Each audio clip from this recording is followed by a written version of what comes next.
Okay. We are live with Group B, Ascension number 1, Cosmonarchy Brood War. Group B, of course, being host to Biddy B and Beeve and Shambler. He's got it. He's got it.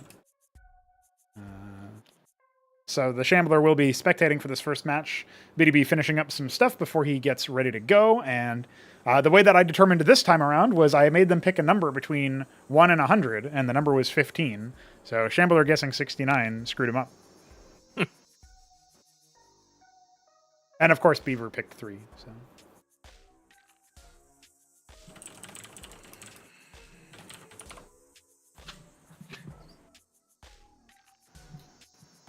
Ah, I see. You deliberately avoided this map. Okay. All right, Biddy B is ready to go. Is Beaver ready to go? That's a question. Of course, I presume, and by presume I mean demand, that nobody playing is watching the stream. Can't have that. All right, let's get it rolling here, folks. We're back on Repulsion, a map by Veek7. It is the tried and true, most tested map recently, and clearly the one that is the most standard and fair, you could say. And this time around, we have a different race here for you. Yes, Beaver is indeed going to be the brass Terran in the bottom left, but we have Tyrian Purple Protoss from none other than Biddy B. Check out the new probe graphic. That's true. Yeah, the scribe is much modeled, much different, thanks to Solstice. I was actually telling him, or reminding myself more than anything, that we would probably want to give it a mining animation, like an actual flicker or something to go along with its little tiny blue laser thing that it's got. That's something we could do later on. So Beaver is kind of like our previous group in that he also tends to be very bio-heavy. Yes. And he also enjoys feet as well. But Biddy B is a little bit of a wild card in some cases. This will be interesting because I don't know to what extent either of these players have brushed up on the game prior, but they were both fairly active back when I was active. So, yeah, that's right. Biddy B hasn't played in a while, and I think the same is probably true for Beaver, so these two will get warmed up. And the Shambler awaits in the wings, having just done a bunch of build order tests. He is our Zerg player, so that'll be interesting to see. Trying to familiarize himself with the new economy changes. Yep, absolutely. And speaking of economy changes, I mean, one thing that we are seeing is that with this fast fulcrum here from Beaver, he's actually not going for a quarry early on, so maybe not available to see those early divergence games. From the last games. Now, there will be some tickling, though. You love tickling. There is tickling. There's counter tickling. Hypothetically, because of the fixed path that the Mason takes while building now, you could preemptively move your scribe and tickle him to death a lot more accurately than he could before, where you might get punked. And I think that's just better for all involved, right? Ends up being much more skill dependent. Now, speaking of skill dependent, we do see the Drakadan easily dispatching with the Mason, and a second gateway was scouted. 4 feet. Yeah, it does have 4 feet as opposed to 3. We actually have an Ecclesiast on the way as well. Interesting. Usually reserved for melee or when you yourself have melee units. There's not really anything close range coming out here, and the Scribe's still just standing guard at the ramp, with a Goliath being the first combat unit from Beaver. A very unconventional opener from both players, but especially from Beaver. Probably saw the Drakadan and was like, yeah, better go something a little heavier hitting and tankier. Just probably barely. Not going to want to move out of his base for a while. Yeah. Well, he could also drop an anchor or something, but it's going to be a stockade instead. With the Vulture out, you can obviously potentially have some success. Dropping some mines. He's going to use that Scribe there to take initial aggro, but with the Vulture already out... Oh, no! Got him. He must have just recently... a little bit of an edge there, you know. Yeah. Had to help him out. I think maybe he only recently was able to enable quick targeting. That's my guess. A lot of people didn't know about that till I made the video, so... Well, just a little bit of zoning here. The Ecclesiast has arrived. Now, previously, you would see the mines placed very close. Yes. Just try to suicide mine them, but the arming time is a lot longer now, so it's not nearly as effective as it once was. Yeah, it requires a little bit more anticipation, but it looks like that's going to pay off for him. There we go, a nice little meaty stun and a little bit of congestion at the ramp, but that should result in a nice little boost there. So, and what we just saw there with the little effect and audio-visual, yeah, I'm not sure that he wants to continue doing that. When the Ecclesiast dies, there's a new-ish feature, a cornerstone of the Protoss, and that allows either an avenging corpse or the... It's avenging or it's a different kind of consumption. And in the case of the Protoss, it is indeed avenging. And now you ascend hostile corpses and avenge allied ones, and the Ecclesiast automatically avenges its own corpse after 1 second of being dead, which gives a little bit of time for point and click or some of such corpse consumptions to take into effect. And what that basically does is any sort of avenging will grant movement speed bonus, like similar to the Vassal. And then the attack rate bonus comes from consuming hostile corpses. So that's a very new-ish feature. We haven't seen that deployed in PvP games, player versus player games, that is. So definitely something to watch out for, and something to remember as well if you're trying to maybe time the enemy deaths in the right orientation or something. So the right order. Little stack of Drakenins waiting out here. And the Mason is instantly annihilated. Well, there's going to be yet another lobotomy mine there, and that will at the very least only pop on the Zealot. So not the most disastrous of the openers. And the Zealot even catches some fire. There was a little bit more opportunity for BDB to... He's going to back right into that mine trying to kite them, and that could be a disaster. I think that's probably what Beaver was hoping for, but it didn't end up happening. He's a third Goliath, and a Vestry almost completed, so he can very soon deploy Clerics. And if we look over to BDB's neck of the woods, unfortunately he has misplaced his Nexus. And unlike Terrans, you can't lift that off, so it's a little awkward. The triple gateway Draken, and Darkin Fantasy's very happy with what he's seeing as these other ones move into the natural. Lots of flash shielding helping him sustain this lengthier fight. Yeah, I think it's been a little bit awkward from the focusing of Beaver. He's only occasionally trying to focus down the right targets, and he even has a Mason during the fight. With the Cleric now up, it's not quite enough to completely... undo the, to out-heal the damage dealt by 3 Drakenins. So he has to be a little bit careful here. He's going to lift off and fall back for the time being. There's no early bunker as it would be in StarCraft 1. So this probably looks a little bit different than most people imagine TVP, but similar ideas. Contain the opponent with your powerful early game units, and then, meanwhile your opponent is going to try to... do something a little bit more defensive and eventually fight out of a containment. And kind of surprised he didn't stick one on that ledge leading into the choke. It would have given his Goliaths a lot of extra range. That's true, yeah. And even at this stage... Drakenins there that may find those mines eventually. I think almost certainly one of them is going to pop. So if that is just a general attack move or something to that effect, that could be pretty... just slow down the army. Might be a little deleterious to the movement. Drakenin will scout and confirm no third. But this is a good idea because obviously the Ministry lifted off. So he could have decided to go there. It would have been a little risky. Trying to drag them into the mines, but... Yep. BDB refuses to be lobstered. He refuses. And the other Drakenin did get hit by one of the mines outside of the choke, which kind of slowed him down a little bit. He's probably hoping to reinforce those and fight that, but didn't happen. Beaver finally able to take back his natural now, and he does have some feet with some Cyprians in it. Yeah, that should help and ward off this attack. Obviously, he could have kept the anchor on the high ground, but it looks like he'll just build one there instead. And he placed his Ministry correctly, unlike the Nexus of BDB, so he might be amused with himself when he inevitably ends up scouting his opponent. A bit of a worker disadvantage, obviously. So an anchorage being built on that ledge there, so he is going to try to take advantage of that. Not sure what he's going to stick in there. He doesn't have anything waiting for it at the moment. Oh. He's just going to confirm the Drakenin count is still here and still somewhat noticeable. In fact, we might see that lobotomy mine pop here in just a moment. The lobster is avoided again. Yeah, not quite enough. Just one Goliath up, he moves it. He realizes it could have gotten picked off there. Yeah. Well, at this stage of the game, there's not a crazy amount of stuff to, respond to per se. So response time should be a little bit faster. Should definitely be falling back to the Cyprians inside that anchor. Will lose a single Goliath for his troubles. But I think that alone is... It shouldn't be enough to make BDB, fall back completely, and you can see he is going to still go for it. He's just going to round out to where the resources are. Yeah. See if we can shut that down, keep the economic advantage in his favor. And look at that. Ooh, if one more salvo had gone there, that Goliath would have been sniped, but the stutter step wasn't there for it. A fourth gateway has been added in the back. This is very committal.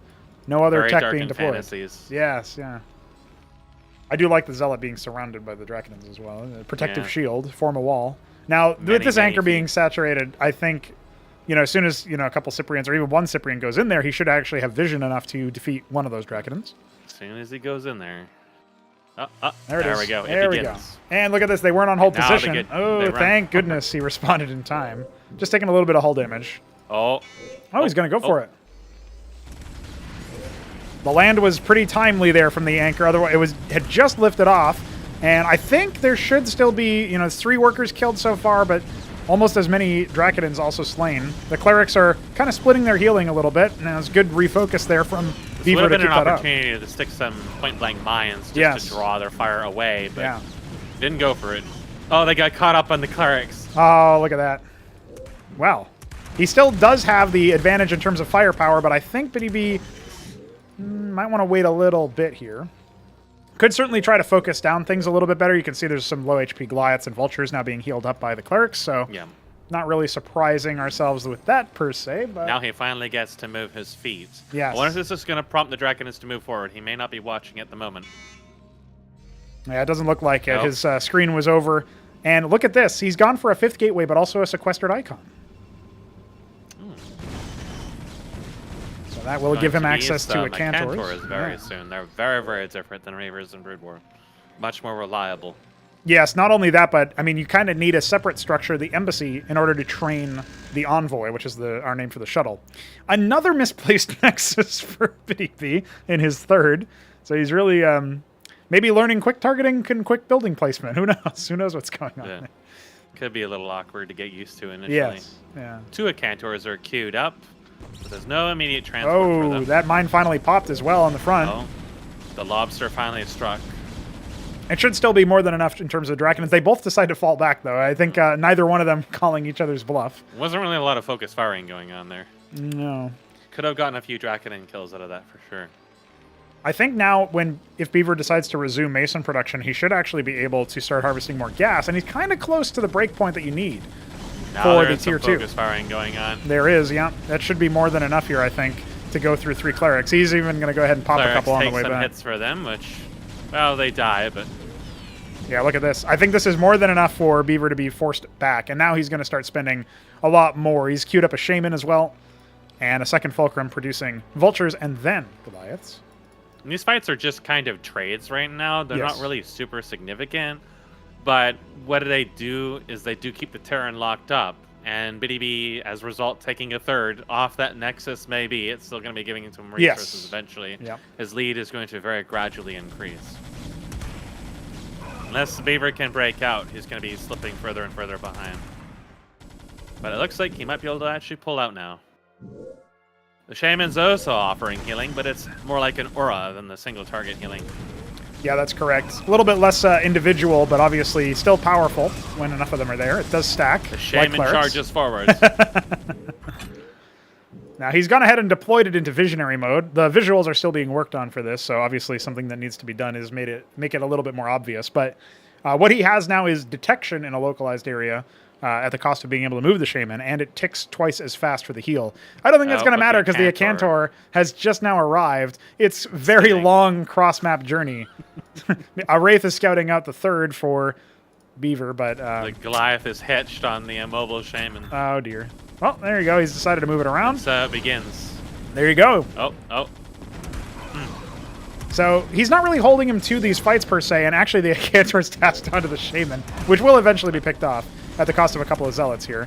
But yeah, this army's not as immobile as you might think for the Terran. However, BDB has more than one Acantor, and at certain points, it's really hard to play dodgeball while you're trying to fight the army. So you're going to start to see this get progressively more challenging the longer these fights go on. He's working himself into a corner here, going down here. Yeah, he didn't feel like falling back per se, but he's not exactly able to do too much just yet, and he is going to go ahead and lose the bulk of those forces, is pulling them away, so there's a world where the Vultures can drop lobotomy mines behind the Acantors. He's actually kind of lured BDB away. Them. Yes. He's going to run in and try to snipe them. Here they come. It's still 80 damage a pop. A little bit of a kerfluffle there, but yeah, one of them will go down at the one very goes down. least. Yeah, it's still enough to siege the anchors. Although not the high ground one, but the one on the even meanwhile, ground. there's this one Goliath that is still up being healed. It's going to pick up another Dracodon. There we go. Little small victories. Yes, yeah. Still possible here. He's rallied down a scribe, Biddy B. Maybe looking to establish a more build some cannons. yeah, Or more maybe potent Nexus. contain. Yeah, Oh, there is going to be some cannons. almost certainly. Doesn't require Cantor anything in this attempts case. to get so. forward, and everybody gets in his way. Yes, big fan of that. But he's repositioning. He's got a couple wraiths up here. Might be looking to snipe those. That Cantor is going to take a lot of damage from that. Oh. There's Maybe too he much wants- armor he on the wants it. Acantor for the Wraiths to really focus it down. And if that Goliath was attacking it, maybe, but instead there's just going to be so many losses. And now he's committed to it, but it stays alive. If that Goliath had gotten just one shot Yes. off on it. Yeah, one or two more shots would have been totally fine there, but... Beaver's in a little bit of a pickle. Oh. A lobster suffered for his crimes. I think the reaction time is just a little bit low there. In fact, at this point, I think it's clear that Biddy B has the advantage in terms of power as well as tech. Yep. But, you know, it is unfortunate for Beaver for the game to have gone quite this way. I feel like no! Oh no, he was almost so mad. He targeted so his mad own he destroyed his own Dracodon. Dracodon. Yeah, he's gonna have to evacuate. The it. rest of his Dracodons are taking so much damage from those Yes. Cyprians. Yeah. They're just getting felted by them constantly. Another got stunned by the lobster, but he's not quite able to capitalize on that. Little bit of a kerfluffle. The Cyprians just continue to annihilate him. The scribe charges forward. Yes. Another lobster strikes into Biddy B's heart. Another Dracodon charges forward, attempting to avenge lobsterly crimes. There's still that Goliath that you were talking about with the cleric. Yeah, I don't it's think still it's going to be chilling out very over there. ustul, but now he is Might going to try to discover go a to this weird third pylon base. in the middle of nowhere. Yeah, He's going to try to charge this ramp, but many Masons await him. they're not too focused or. Oh, now they are. Now yeah. they're aggressive. Yeah, they're not battle Many workers Mavericks yet. have arrived. The problem is the Acantors deal such great splash damage that those Masons are not long for this world, and I think that might be the straw that broke the camel's back here, or the beaver's back, as it were. I mean, back at home, Biddy B's floating almost 2,000 minerals, so that's kind of the problem here. Is he's not even using his full single power. anchorage is still killing everything that goes near it. The GG is called, and Beaver will end up dropping the game number 1. Biddy B going up 1-0 to greet the Shambler in our map number 2. And of course, the Shambler will pick the next map. I told you Biddy B's going to have an all sweep. So far, we're on record for that. That's true. We are on scope.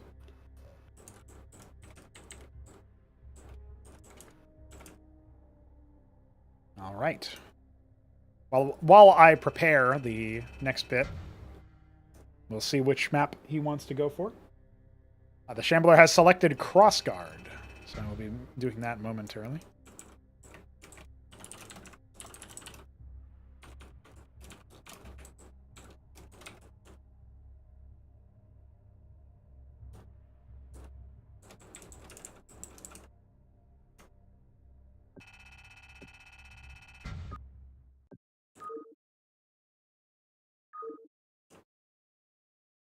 And the lobby is up.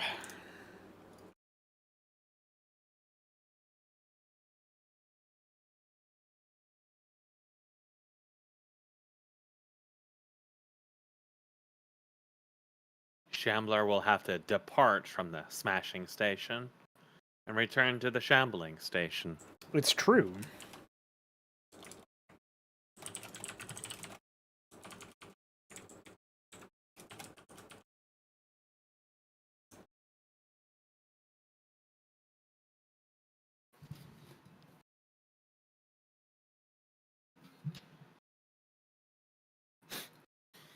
The slow Acantors really surprised me. I'll say that much. I mean, his opponent was pretty much locked down and fairly immobile. So, it may not have been the most efficient solution. Maybe Architects might have been better, if not more expensive. But he can still get the job done if he can restrict his ability to move around. I mean, I think he probably might have been able to pull that out even just with the Dracodons, just because he had so many of them.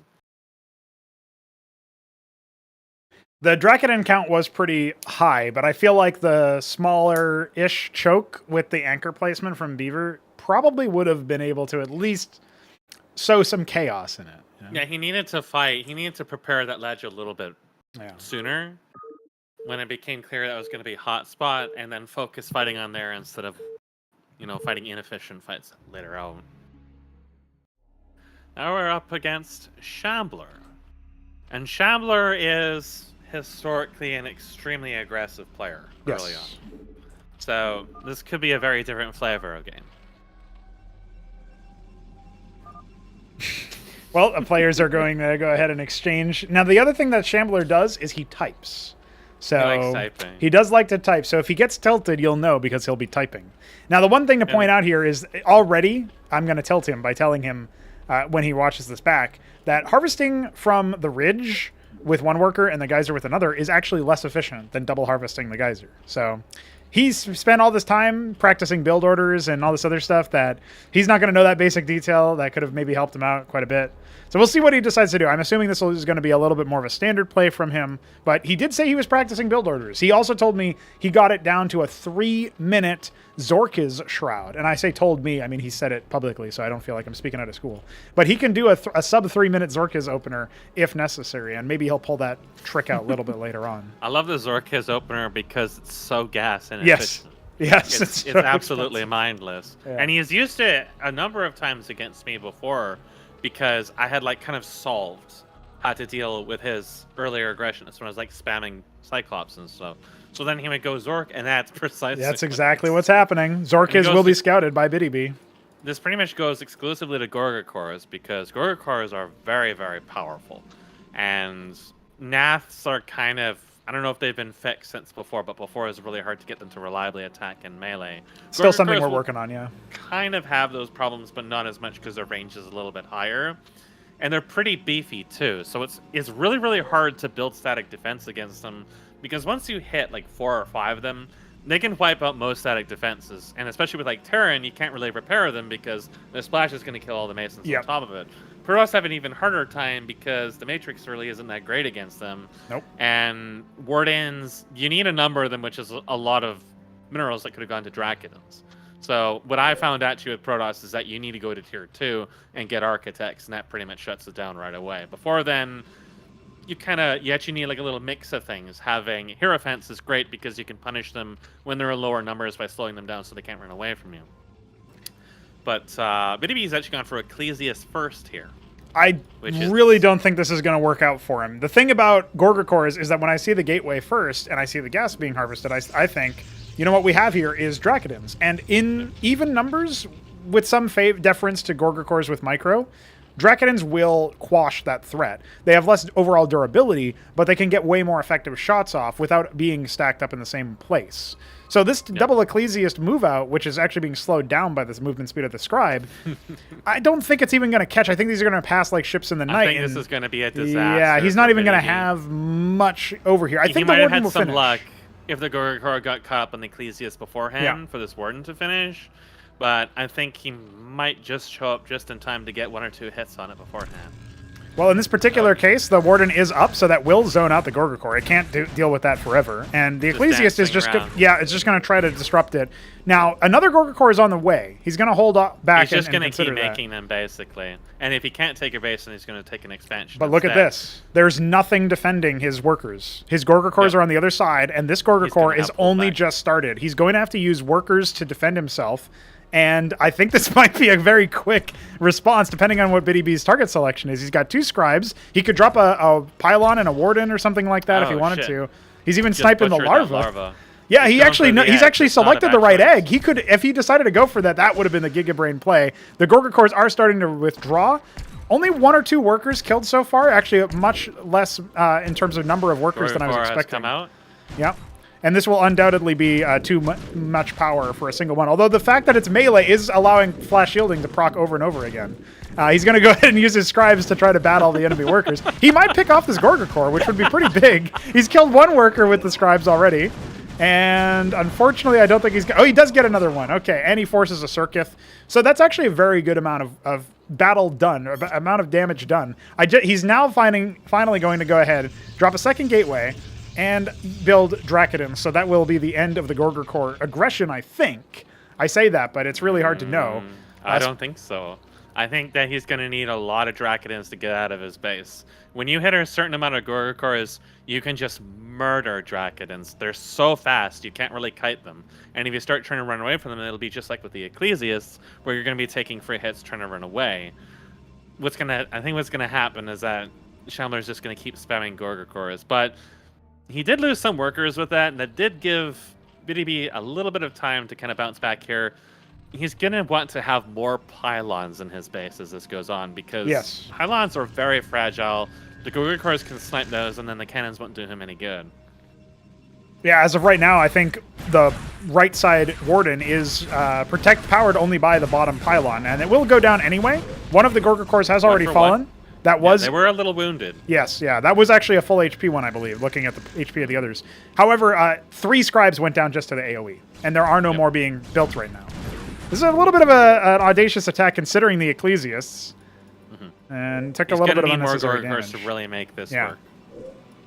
Of course, with the Circuith and a Lekizalisk back at home, the way that the burrow works now is that you can see units that are burrowed if you move ground units over them, which means you have to kind of volunteer yourself for damage from the Lekizalisk in order to see it. Otherwise, of course, you can build detection, but that's not something that BDB seems to be too interested in doing. Right. He's even going to spot and destroy one of the Gorgakors. Not a good engagement. The fact he went to Lekizalisk too is going to slow down future Gorgakors a little bit. Yes, he only has one. It's really going to take a lot of pressure off of BDB as a result.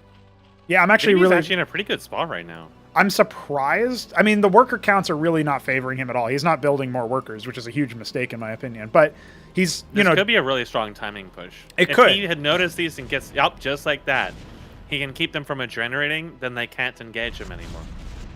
Yeah, there's more Kagrins being built, but only one of them, the Circuith there towards the Zorkis, is the only target BDB needs to worry himself about.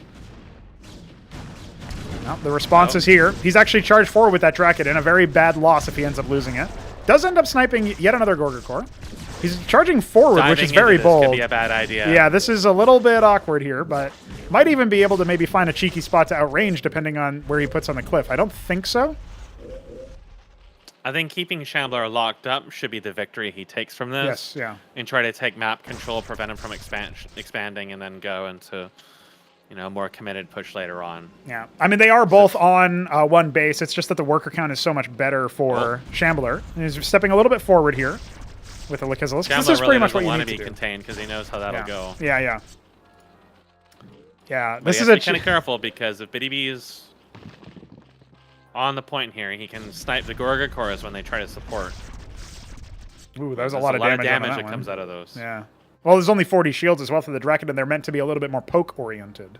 And still no embassy for a witness, which is exactly what he would need to not really outrange the Lekizalisks, but be able to attack them from afar without needing to go all the way, super close.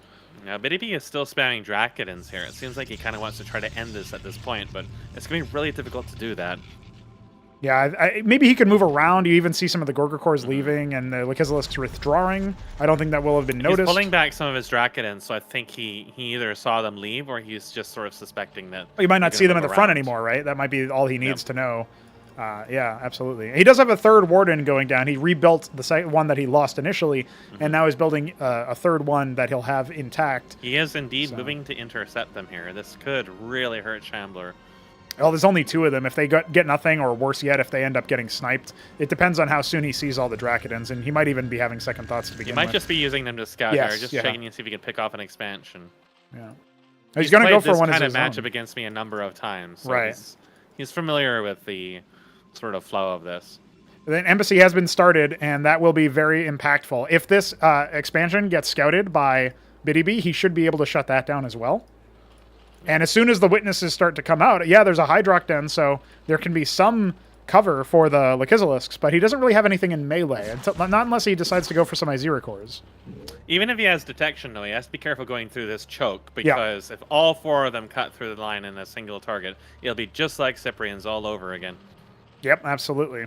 It's going to want something to draw their fire and then split up, preferably after having either fended off the Gorgakors or killed them. Well, the thing is, it's 15 damage. Yes, okay, reduced by armor. It's 13 damage. Too. Yeah, that's a very good find as well with those 4 Dracodins. Now, there is a number of Hydralisks, and is our use of lift out?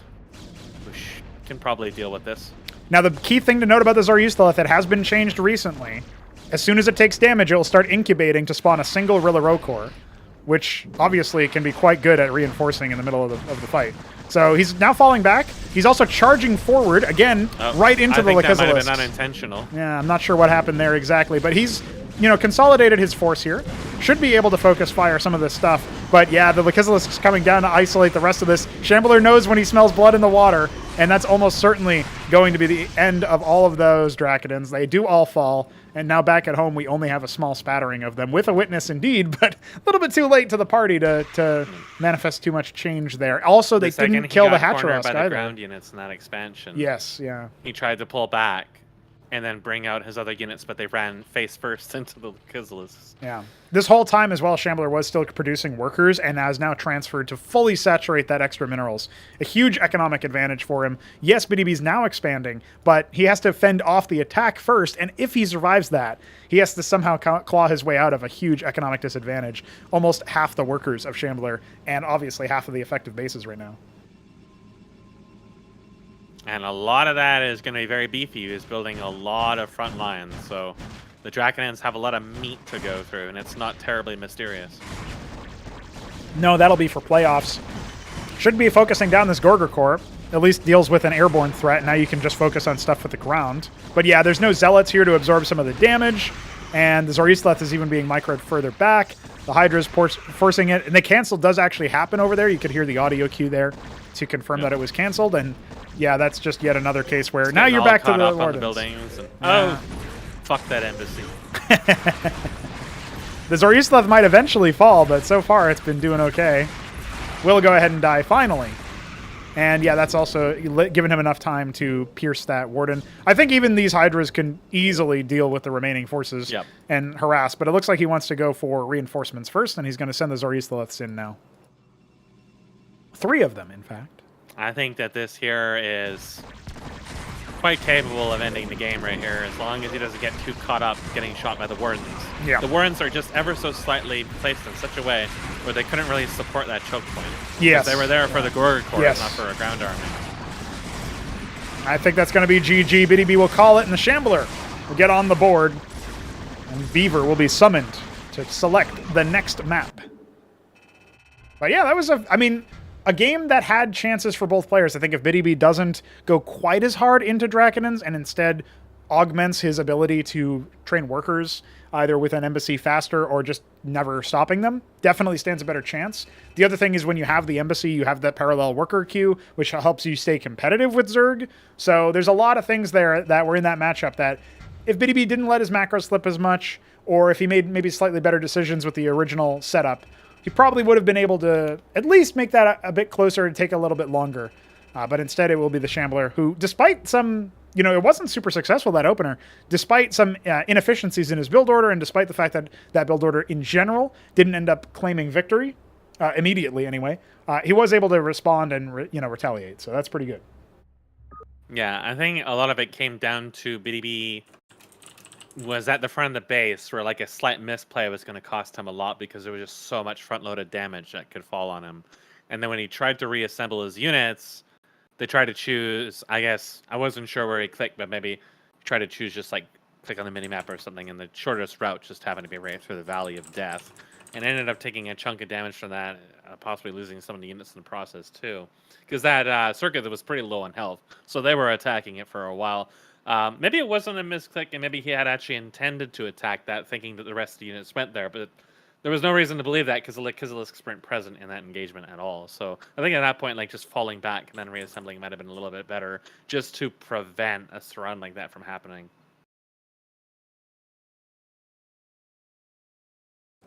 It's definitely a tight game in the opening stages, and certainly could have ended a little bit differently. I mean, the timing was like... It just ended up working out pretty well. The Warden finishing as the first Gorger Corps arrives and all of that stuff. Certainly quite interesting. Well, our map has been chosen. It will be Equilibrium. The Beaver will be taking on the Shambler. And of course, it will be a lovely Z versus T. In that last matchup, we were able to see 2 races we had not seen before hitherto in the tournament. So nice to get that out of the way. And I'll go ahead and change the title of the stream and all that.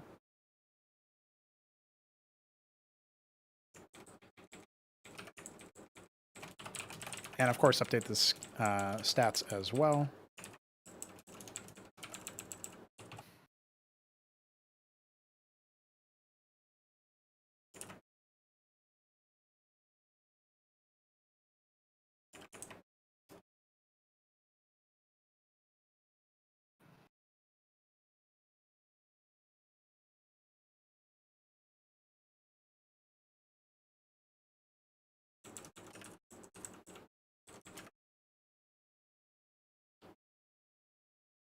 Okay.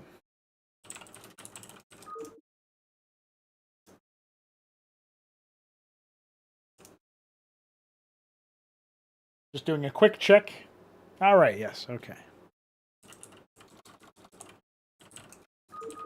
Let's get it rolling here, folks. We have map 3 in our group B, which is our second group, but not our third group, but it's group 3 in spirit because it rhymes with B. And we are on Equilibrium. Cyan Beaver against Golden Brown Shambler. That is a TVZ. So I wonder if Shambler is going to go again for Zorkas, because that's much, much more risky against Terran. But all I have to do is just put feet down, and even with some Mavericks, it'll be great. And in the almighty words of Jay Barino, I see you typing.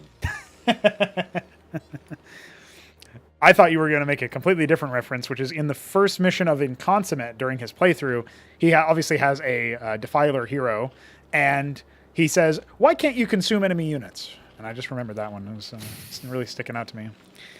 Meanwhile, though, Stockade, actually in a cheeky spot, so if it gets early scouted towards the front, I mean, the Drilleth will eventually find it, but it just delays that a little bit longer. Might change the idea that Shambler's going for here, who has decided to once again inefficiently harvest gas. We'll see if he ever... I knew you were going to mention that. Yeah, see if he ever decides to wake up on that one. I don't think so, though. I think he's playing with a handicap, and then he'll unleash his final form, assuming he reaches playoffs, which seems like a pretty good idea. Is he? He's saving... No, he went for right track. Yeah. I was going to say, he's waiting there for a while. Maybe he really is going to do Zorkas. So another thing that is worth noting is that something that the Shambler told me leading up here is that with the economic changes, it's actually feasible, he thinks, to spam out Skithra cores.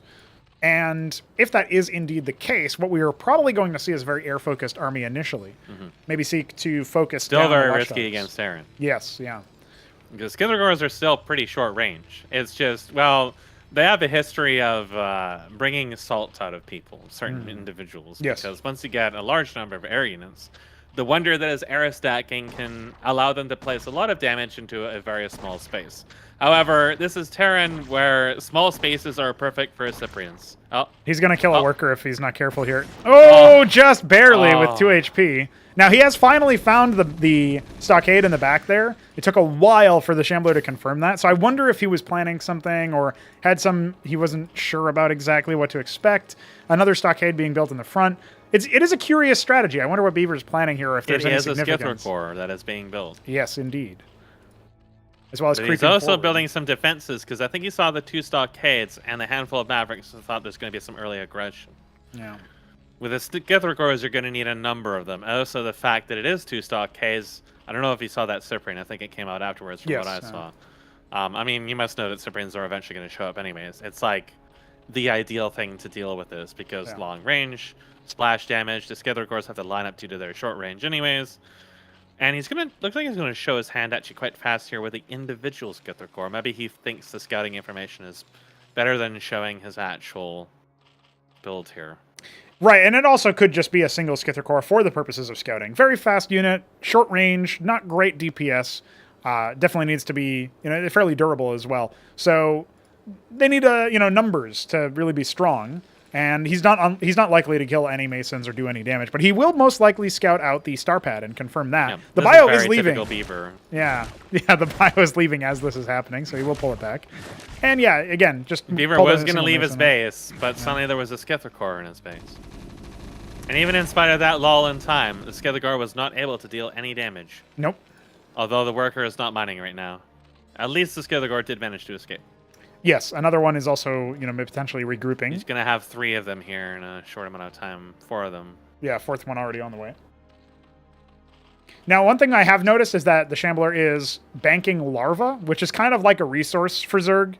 So if you think of it in those terms, The Zorkis. yeah, did Zorkis eventually follow come up. out. Okay, it's just he's behind in workers for now, and he's clearly spending a little bit more resources on combat units. Like he's not quite efficient just yet. It takes a little bit of time to figure maybe that he's out. looking at the fact there's so many Mavericks and thinks, okay, Gorgakors can actually give me a timing push because not very great against stuff inside of the feet, but there are no feet at the moment, and Mavericks are not going to be able to deal with Gorgakors. Yes. So this is, however, very expensive. Yes, and I was not very convinced about the push from the bio that Beaver is planning.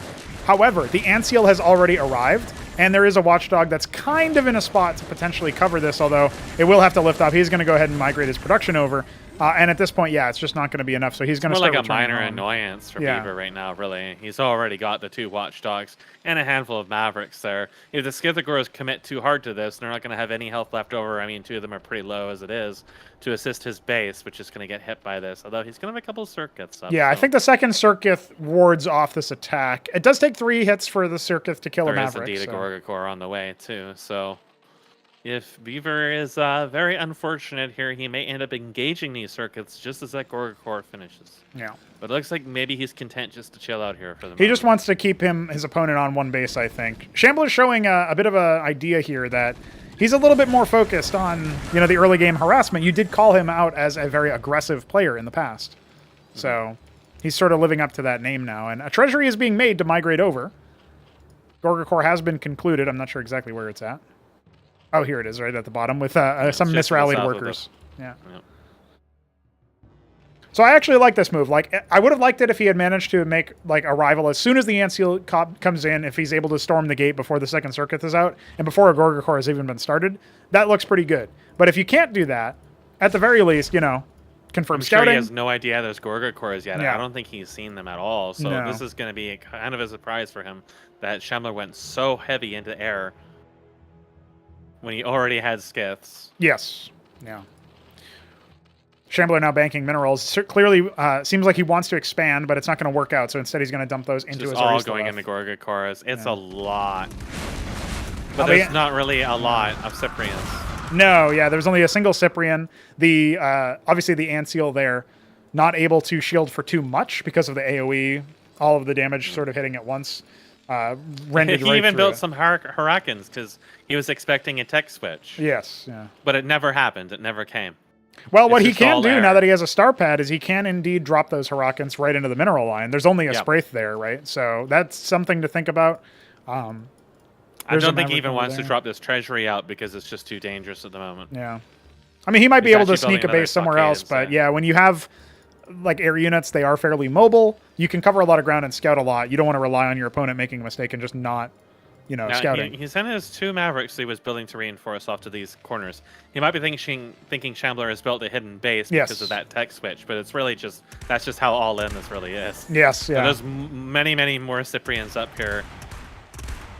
Yeah, and they can fall back directly into the healing. And look at that. A couple Gorgakors already popping. Skithrakors are up next, and another Watchdog just cleared that one. For some reason, he was targeting a Cyprian that was being hidden by the treasury. He was on auto attack. I was wondering what was Very, very happening there. manner treasury. I love that.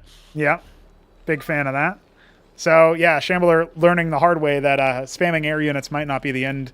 And the Hurricanes were useful because they took hits for the Cyprians. That's true. I think they got because of the range of the Skithrakor is so short. They might have initially They're pulled aggro or charging something. forward where they will meet Godzilla in the field of battle. That is true. Hey, they can run the armor of the Zoriustaleth. Isn't Yeah. that cool? I don't know if the tooltip actually works for that, but it is a thing. Now we do have 3 worker queues. Oh, we will have a third one when the treasury gets an add-on, assuming it will be going for a quarry. And that is going to be full saturation. And check He's this still out. actually behind Shambler in actual worker count at the moment because Shambler has been banking up. Oh. So the way that Broodspawn work now is that they are permanent as long as there is a sire type unit nearby, and that's what the Zoriustaleth is. So it will preserve the Broodspawn. Do they just run out of indefinitely. mana or do they just die instantly? Yeah, you can see their time to life is the 11 at the bottom, so that decrements when there's no sire nearby. Maybe we'll get a showcase of that if we end up catching it. This Wraith is just going to confirm more scouting. Obviously, the Huracan saw the Hatcherosk in there. 2 Spraith colonies. So Shambler absolutely expecting some kind of drop or something like that. But, I mean, you can just kind of drop on that ledge there and take the L. If it's a bunch of Cyprians, it's not really going to matter too much. Yeah, they could still do quite a bit of damage there to the workers. And there's not really that many. He's starting to resaturate his main now, obviously transferred over, so... Another attack maybe fomenting over here, but there's so many Cyprians. This will be a disaster if Shambler even sticks his head into this. Now there is another... So many Cyprians. Yeah, the Wraith is still going to go ahead and rescout. And yeah, the Anseal, Oh, I don't no, even... Oh no, he didn't even Shambler, react. no. Oh, Oh, my evaporation. God. Oh. Instantaneous death of everything he owned. And I don't think he noticed. So there's the type. He saw the Anseal and he was probably like, that looks a little out of... Well, yeah, they do. Well, I don't think they Gorg penetrated the doesn't affect Zoroastrialeth. What happened is they penetrated the Gorgs, and they obviously moved faster than the Zoroastrialeth. So Yeah, the area units were definitely a little ahead. But it's also like he was right on top of it, too. So there was a lot of different angles coming down at him. So even if one of them was getting blocked, others would not be getting blocked. So it's kind of one of those cases where you don't really want to dive on top of them, even if you can avoid it, because the area units cluster up. So you're still taking a lot of potential AoE. And this attack could be very dangerous. Well, there's the Anseal to detect, so he's not even going to be able to get too much damage done with the Lachesis, I don't think. So that's already a situation where it might be a little bit awkward there. Yeah, the Gorgorcores are Shambler's careful here. He might be able to posturing. fend this off, but all they really have to do is just go up to the left. Yep, there they go. He's even kind of walling in his Lachesis there by building some more of them. I think maybe the Gorgs could still get some work done on this attack. He basically needs to try to bait Beaver to move in such a way where the Anseal gets out of position and then go for one of the targets. Yes, I think he should be able to do it now. Exactly what you were just describing. Kind of like this. Yeah, that's kind of what he wanted. Yeah. And there you go. He's able to clean it up without losing. It's a costly fight, but he does manage to fend them off.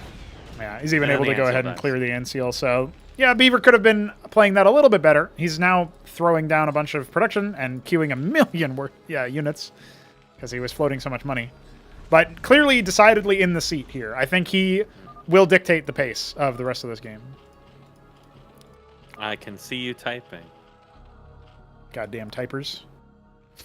Well, we have another Anseal out, so despite losing that one, and with 2 Fulcrums in the back pocket, there will be a tech switch or padding. And because of the even bases, obviously Zerg wants to be ahead. That is still true. Instead, Beaver is going to go ahead and secure yet another base above his main. So that will be his 3rd. And he's got really good map vision of the corners. Like, he's pretty sure that at this point, Shambler doesn't have a crazy amount. Now, the Gorgorcores could, obviously, it looks like they will indeed find the position that Beaver is looking to expand to. Unless they decide to pull back. Yeah, the they might Wraith have to pull back scouting, here because there's... Yeah, there it is. They did. They don't spot the lone Maverick. Yeah, the Droleth was even going down to the position there. Just forward. Yeah. See if the rallies end up getting corrected to move all the way in the front. And Goliaths are on the way. Almost losing 2, but definitely getting so bruised over there. Gorgorcores not feeling too hot. There is an Ovilith. What's he going to do with the Ovilith? Is he like me and constantly misclicks Ovilith instead of Droleth? I think he was trying to stop the Wraith from scouting him. And it is down in the bottom right, so if it flies over that position, the Spraith will kill it. But we'll see. There are some big men. Big men have arrived on scene. The Izira Core is a frontline unit. It can take a decent amount of punishment, but does not protect against the penetration of the Cyprians. More importantly is that they have a spread attack. Yes. And that is often very useful against infantry. I think that this amount of Cyprians is going to chew through them quite fast. But if they move in with the Gorgorcores at once, it's a huge amount of splash damage. I think, There's only one Anseal here. At this stage, what you want for the Shambler's point of view is for Beaver to get impatient and attack in, so that you can spring the trap with the Izira Cores charging on forward, along with the Zoroastrialeth, and then see what happens from there. So. But yeah, there's just another base being set up in the middle of the map as well. Beaver taking now a 4th, getting some watchdogs, a single watchdog at his 3rd. So he's going to be set up quite well. He's ahead in workers. He's not teching up. To bank a little bit of gas here, so you might even see tier 2 at some point. Yeah, Zerg. I imagine that he would go there, and he might even just go. I'm guessing he would go to Madcaps and Apostles, actually. Right. Well, it could conceivably happen. Gas expensive. It's definitely not coming anytime soon, but I imagine that is where he's going to take this if he can't break this at this moment. Yeah. Well, he's a little bit. He's Shambler's trying his getting luck a little here. impatient. There was a Trojan They as are well blocking with the more shots. units. The Zerocores got in. Yes, they did, and there's the now there the Gorgs. Gorgor just charged right in to clean everything up. So that was a decisive move there to break the contain. He also spotted the Trojans. I'm not sure if he'll instantly respond. His unit's now rallying to the choke. I think they'll be able to get in here and do some economic damage. It's gonna hurt. Oh, he just left He has with to all of move his him- units as well. move He's him going to have to forward. recall the Gorgor cores. But yeah, they're not being moved. This is a lack of attention here from Beaver Beaver. dropped them, but I think he's panicking about that impending attack. Yeah, Kinda he's lost worried track of about this. that. He should still be able to chew through some of the what would be the reinforcements. And now, while the Lachesis are burrowed, the Ant-Seals are here to detect. And I don't think it is going to be quite enough here. It's doing a lot of damage as well, but look at the position over here. The Trojans do go down. They were not queued, but there was a lot of dead Hydras as a result of that attack as well. And just a couple of dead workers, which we got to keep an eye on. Maybe Shambler won't resaturate that ridge. I think that attack happened at such a point that it also diffused all of Shambler's attack as well. And both of their control got split in that. Yes. And they both fumbled. Yes. And then it kind of just like reset the game board a little bit. Yeah. Whereas it looked like Shambler might have been able to actually start retaking the map at that point. Instead, he's got a horde of Gorgor cores going to that expansion. They're not going to repair it and you in can see time. what I mean? Yeah. They just chew through defenses really fast at this point. Yeah, so that will be a forced evacuation, and there is an anchor with some Mavericks, but no Cyprians, so no splash damage available here. Beaver was going to go right back to that choke point, but he realized, oh wait, there's a million Gorgon cores, and it just had to turn around. Yeah. But the Ant-Seal is so far ahead, and I don't think that's enough units to fend this off anyways. No, I don't think so, at least not if there's some good micro coming out. And Shambler is going to refocus with the Hydras and some of the just general ground army that he's got going on over there, so... Yeah, he could have gone for that. I don't think the Ant-Seal was quite in range to protect those. But he got a little scared of the Cyprians and decided to pull out. I definitely think Shambler could have taken that. Absolutely. But maybe he's going to... I don't know. I think he might commit his main army into the expansion here, which could be a lot more dangerous than just trying to secure those expansions, because there's going to be a lot of units up here. Now, all this happened at such a point where it delayed any possible aspirations for Tier 2. Yes, that's true. There are still Beaver a is lot of actually in a infantry dangerous units spot here. now. Yeah, he doesn't have that many units, and certainly not that many splashed. And the Gorgon cores haven't hit anything, and I think most of them evaporated before they could even really do much damage. The question is whether or not the Hydras are enough. Separated, attacking those watchdogs instead of helping with the infantry. But there's so many Hydras, it doesn't really make too much of a difference. Yeah, and look at that, the Rilla cores being spawned in on top of the Zorius as well. They will eventually fall, but there's only Mavericks left to defend. Yeah, he does have technically 2 more bases operational, but none is going to be mining. Yeah. He's going to zone out the rest of this. I don't think Shambler can per se end the game, depending on what Beaver does in response. Yeah, this ramp's going to be a little hard to hold. He's got to start repairing, though. He needs to repair those Goliaths because the shield is out. Now look at this, the Might be a decollision little too from the late now, workers, actually allowing the Zorius to close the gap where it wasn't normally going to be allowed to. And that probably will be the game, in fact. I don't see how... Not once you're on top of the Terran production, it's super difficult to come back. You just end up drip feeding your units. GG's called. That was a really interesting game. Shambler definitely had a, obviously he could have maybe tried to close that a little bit better, but the decisive fight at his choke really helped, give him the clear there. Yeah, it was definitely like an interesting interaction because that drop could have done a lot of damage, but that just happened to happen when those units were moving down the middle. And Shambler ended up losing all the Kizilisks and other stuff that was up there. Yeah. But Beaver, at that point, because his forces got separated and he lost a bunch, even though that expansion ended up living and the Gorgon cores were fended off when they could have taken it, Shambler just had so many other ground units at that point that they just kind of like all collapsed in there. And Beaver was never able to get that Atlas, if that's what he was going for or not. And he never even started it at that point. And there was no bunkers, no anchors on those cliffs or anything again. Those Hydras just were able to kind of just walk in there and destroy everything. Even though all the Gorgon cores eventually died to watchdogs, there was almost like 2 separate fights going on there. Well, a very interesting game. Lots of back and forth. We'll wait for Biddy B to select Boskevine as the next map, and we are now jumping into our game number 4, with Biddy B once again trying to take on the Shambler. Didn't work out for him on Crossguard, which was selected by the Shambler especially. Now we'll see if Biddy B can turn the table. And honestly, Mask, I feel like the Shambler has looked mortal in this group. Not in exactly imperious the way that Mystery Meat did. Although, obviously, there was back and forth in the Group A as well. I didn't think that Shambler was so close to losing. And the last two matches, in fact, Shambler did clutch out, but it was after conceding the advantage, right? I think a part of it is due to him doing sort of like experimental, sort of non-standard stuff. I think that if he was taking more standard builds and playing in the more standard way he typically did, then he would look a lot stronger. It could be that he's really confident, or it could be that he does feel that these are the better way to play in a standard manner. But my gut instinct is that the way I would perceive it is that he thinks these are a weaker group and he can try these experimental things and see how viable they are before looking to test it against somebody like Mystery. Or it could be that he's even reserving his standard play and hiding it so that, his more final opponents wouldn't see, what his timings would be or whatever. You could think of it as a certain number of ways. Only he truly knows the answer to that. But with the Gorgacore thing, having played against it, I think Kian as well did that as well with some success as well against my Protoss in particular. It is something that is very volatile because they're so expensive. So if you get kind of screwed up doing that, you can be punished super, super hard. But when it does take off, it becomes extremely hard to manage, especially for Protoss, again, because you can't even really do repairs, right? You don't have Cyprians. You have to look to higher stages in the tech to really start punishing that. So it can really get away.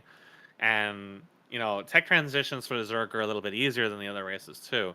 But when he goes Orcas first, you basically have got really expensive melee, mineral-wise, which I think is more important now with the economic changes than it was before, where you were kind of always looking for things for mineral dumps as Zerg anyways. Or really gas-expensive stuff, being the Kislesk or the Gorgacore. But this was a Skith game first. Yes. So I think kind of really the big thing was the transition from Skiths to Gorgs may have been a little unexpected, because I think a lot of people would say, oh, I have Cyprians, now it's time to no longer spam air. My opponent's going to transition away. But no, he actually just went straight into Gorgacores. Yeah. And that kind of eliminated the usefulness of Mavericks in particular, which we're not really going to be able to stand their ground against that. And it was also that Beaver never really had a lot of Anseals. It was usually one. In and the one engagements, Anseal yes, is not going to sustain against that kind of AoE damage. Right. And that takes us neatly to our PVZ rematch of map number 2. We're going to go into match 4 here. I'm going to initiate yet another ready check. BDB might be looking to do something other than Ecclesiast first. Yes, we'll see what he decides to do here. I'm still thinking that going for Legionnaires and Hierophants, at least for some support in that other game, would have really helped him out. But I would actually think Shambler is going to do something very standard in this game. Yeah, I think by comparison...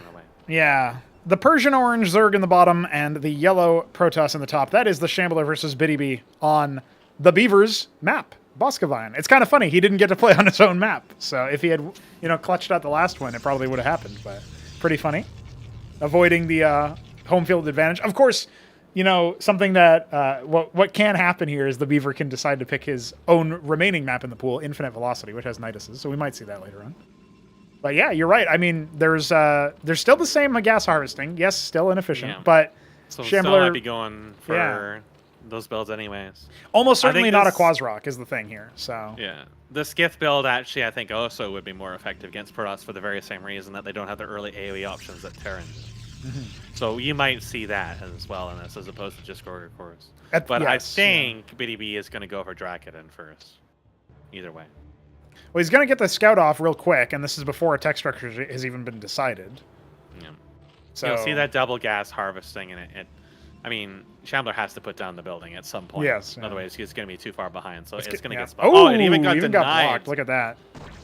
Well, he's going to go ahead and put the Hydrock down now. He didn't have enough gas for a Zorkis. Oh, I have to go ahead and try to fix the network here. Forgot to do that earlier. And yeah, I mean, at this particular point, we're looking at Hydrock Den opener. Could conceivably compete with Dracodons. You just need the right positioning. So. Well, I think it's going to be Skiths at this point. He's still double mining gas. But I guess it really depends. It's a single gateway at the moment, so I'm not going for a double gateway, super aggressive push here. That's true. Yeah, he might be conserving more resources. Wants to Which keep. is normally what you'd want to do against Hydrock, because Hydras, you'll just end up with too many Hydras, and you won't be able to kill them with Draconins coming out of just one gateway. Mm-hmm. It is a Hydra, though. He is actually going for more standard. Yes. So I was right with my first assessment. He's going to do something more standard. They're pretty much the same amount of resources in terms of the Hydra versus the Skither Core. So it's just a question of whether or not you're, what exactly you're doing. Now, the Scribe has been allowed to escape, but it looks like, Shambler's going to go ahead and migrate that over. If the Scribe can entertain the Hydra for long enough, there's a brief timing here where, the Draconin could have done something. It's not going to happen. So no worries there. He had to scout to make sure that there's two. Yeah.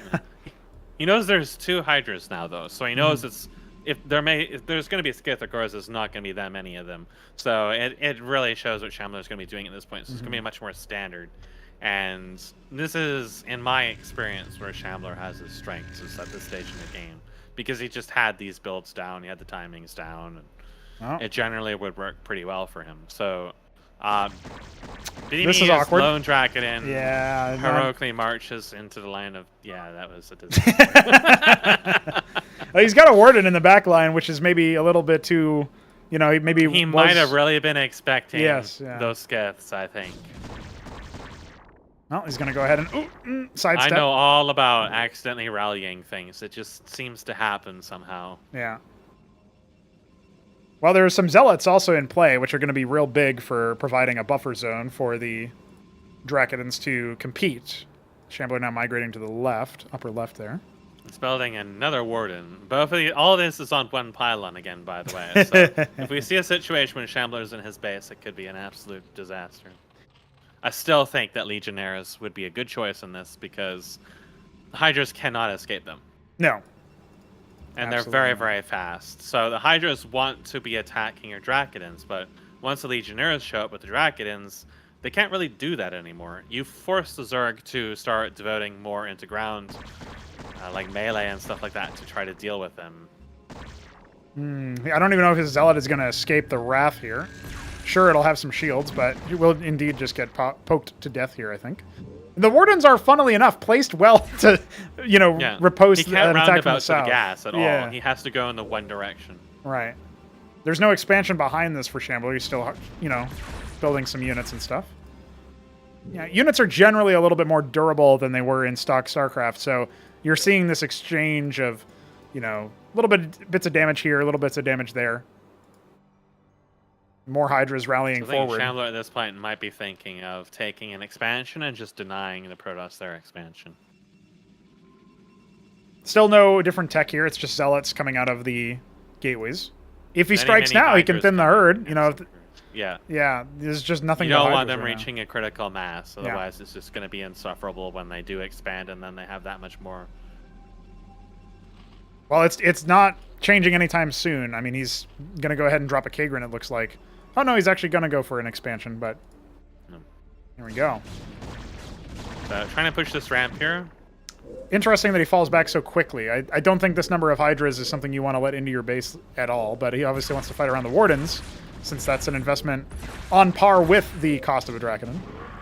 25 less minerals, depending how the trades go with the flash shields, he can thin the Hydras this way, but there's just so many more coming. Yeah, he's lost one, but he had two more rejoin him in that time, so while he will drop the expansion and he is floating a little bit of money, obviously Beaver is not able to, or Bitty Bee rather is not another able Warden in the back, still very concerned of some kind of error or drop. It's just so many resources dedicated to defense when you definitely could be focusing a lot more on unit production. And it's not in a very, important position at this stage. If I was to stick a third Warden, it would be on the other side, near that cliff there, so I could shoot them when they go down the cliff or something. Yeah. His Zealots are not also out of position here, and they keep up in pace with the Draconins. They don't move faster. Not considerably. Is starting to reach a point where he's actually floating resources because it's just the two gateways. Yeah. So I do definitely believe that Legionnaires would be a good choice at this point, but the longer this goes on, the worse of a position he ends up in. Yeah, in this case, the trades are going in, not in his favor either, and he is floating money, as you're saying. Probably wants to expand, but he's also got equal parts gas. Maybe he's saving up for an expensive tech structure. Protoss have the ability to just drop any structure they want at any time currently, so... Cantors would be a little risky. Architects would be great in this, but that's quite an investment and a time cost. Yeah. Focus fire is in. That Dracodon will go down. Again, not losing a single thing. Shambler, microing well enough. Betty B not microing well enough, you would say. I mean, if you can't engage under your own warden, you're already in a really bad state. Oh, my goodness. Just go balls deep. I like it. I don't know if I like that at all for this particular case. I don't think that it would be very useful. There's never a wrong time to build a fleet beacon. All right, well, we'll hold you to that. Maybe when you're losing dragons and not able to even punish a single Hydra, but you know what? You may as well just build it. It takes so long to complete. It will be a while. I mean, maybe Shambler will go on a lunch break or something. Yeah. He's got some Azura cores here, so I think he's looking for just finishing this right away. He doesn't want to reveal the fleet beacon yet, but if he keeps falling back in that direction, he certainly will. There's a lot of zealots here. Finally decides to commit. Which, yeah. I mean... It's actually not as bad as I would have thought. Yeah. For sure. The Azura cores are mostly dead, and the Warden can start taking pot shots, but he needs more units, and the Zealots are... There's one more coming out of that top gateway shortly, but yeah, like you said, you needed to commit sooner before the critical mass happens. And the GG is going to go ahead and get called. Well, at least the fleet beacon will finish first. Just at the end there. Just at the end. I'm not sure what you would have built with that. Maybe an Empyrean, but I feel like the Hydras could kill the Empyrean. A Solarian would have taken way too long and not been very effective. I think an Empyrean would have been okay. The problem is you need to get into a position where you can micro it over cliffs and stuff so that the Hydra doesn't, the Hydras can't chase it back. So, yeah. I think at that stage, going for the Acantors would have been better, just to at least delay it, or just going all in for an Architect at that stage. Because an Architect would have shut that down pretty much right away. Especially if you could get in a position, where the Hydras had to go near that ramp and the Architect had even more range. Then he wouldn't even want to go near that cliff anymore. Not until he had more front line. But if you're going to do a trade, there should have been a little bit earlier when he was fighting underneath the cannons. Then even if you lost most of your army, you would have made it killed all the Hydras. It would have at least allowed you to go out and put cannons near the ramp, and then maybe you could have delayed a little bit longer. Well, indeed, we will have a very solid situation here, where we have Shambler up 3-0. And we are going to be taken to Infinite Velocity, a map by the Beaver, picked by the Beaver, made by the Beaver. You get that. Oh, it's this map. Yeah. It's the Nidus map. Everybody knows the Nidus map. It did some cheeky shit on this map at various points in distant history. I think he's changed the map since then, though. Yes. No longer can you scout your opponent within the first 10 seconds of the match. Nope, it does require a little bit more setup for that. Or trap their units in your base. Yeah. Listen, the Gigabrain play happened, and that's all that matters. This was actually the map that I had the most problems with the Gorgakors on, along with one of Shambler's maps, because the Gorgakors in this map, and really area units in general, have many angles of attack on most of your expansions in this. So it's a lot of even your main is fairly vulnerable depending on what you're dealing with and what you have to air harass just because of the way the cliff and the ramp arrangements are. So it's definitely it's a larger map, but it's certainly a scarier map to deal with, especially as Protoss, where it's like, if you want to go air, it's really heavy gas investment unless you're just spamming vassals or something. Well, we'll see exactly what happens here as we do a TVZ, but first I have to use the bathroom, so I will take an opportunity to BRB. And we'll be back shortly.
Ah, we're really in sync here. We just got back at the same time, I think.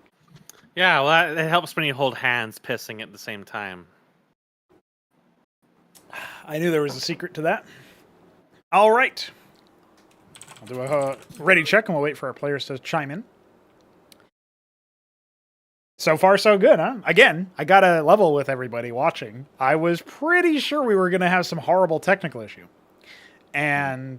there's a little bit of lag, but that's kind of like bog standard. Yeah, I also think one of the matches that had lag, I forgot to set the network latency up. So, obviously... That's kind of like the issue. Like with Shambler, I always ran into lag. And it's like, he's not even that far from me. It's just, that's how shitty the infrastructure is in these countries.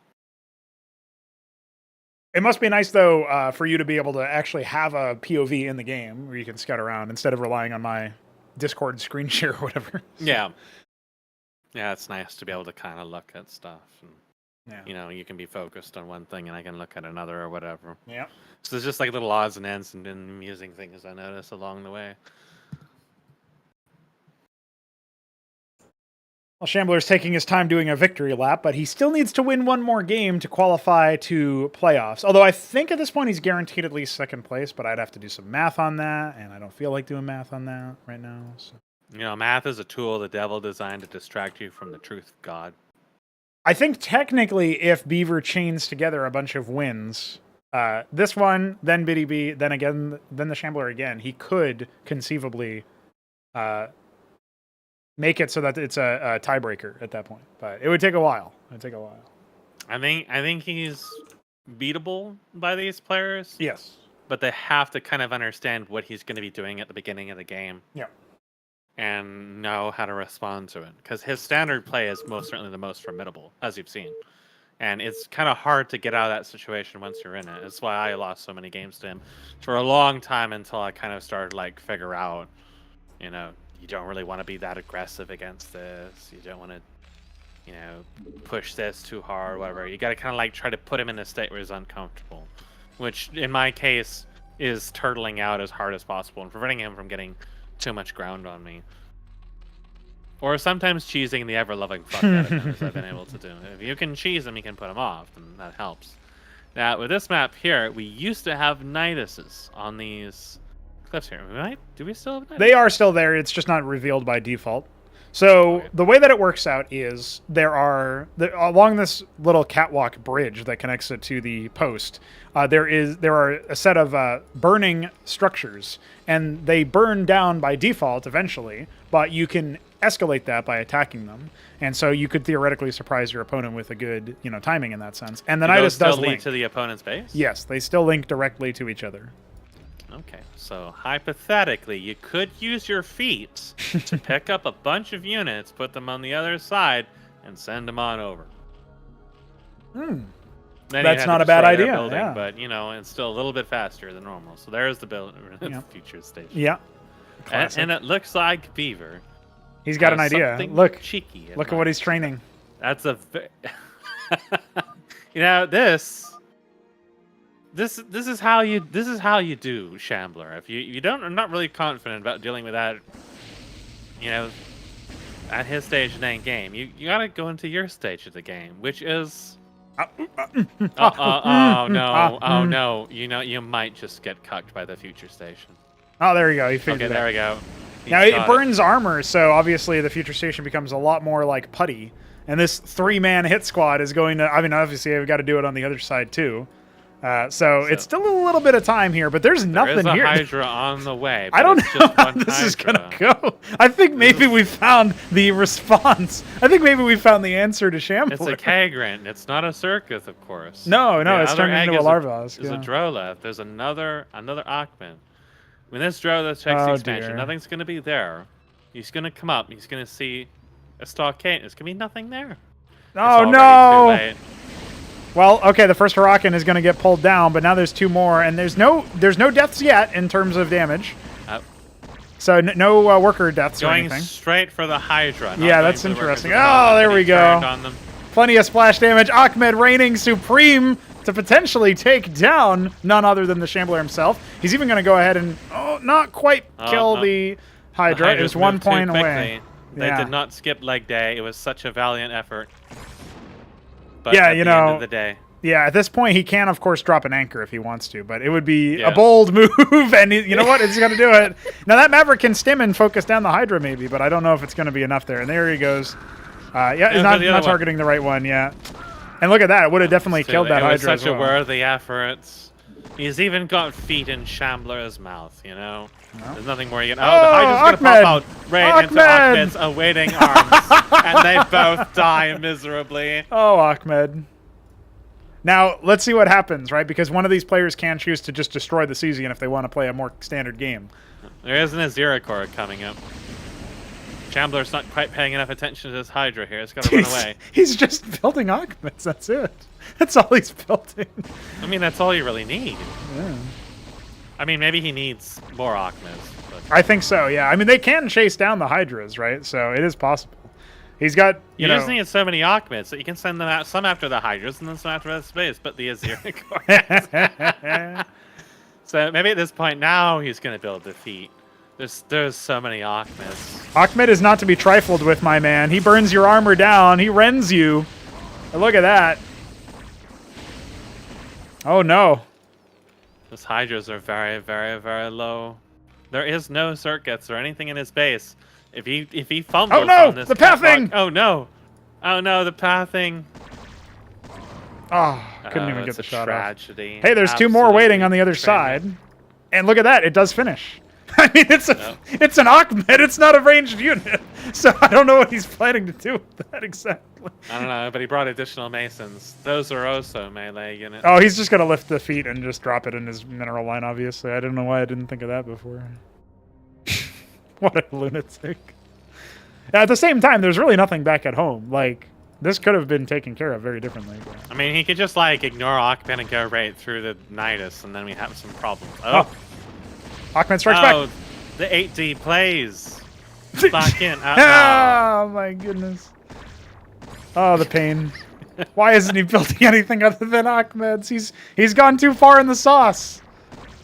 He can't go too far. He needs more Ahmed. He's got 3 of them waiting. He's got some Cyprians on the way. It's too late now. Yeah, it is too late. Well, they're waiting, so they're just going to hang out. You never know. Oh, one there you pops go. through. Yeah, he's just checking Ahmed. out. He's just seeing what's up.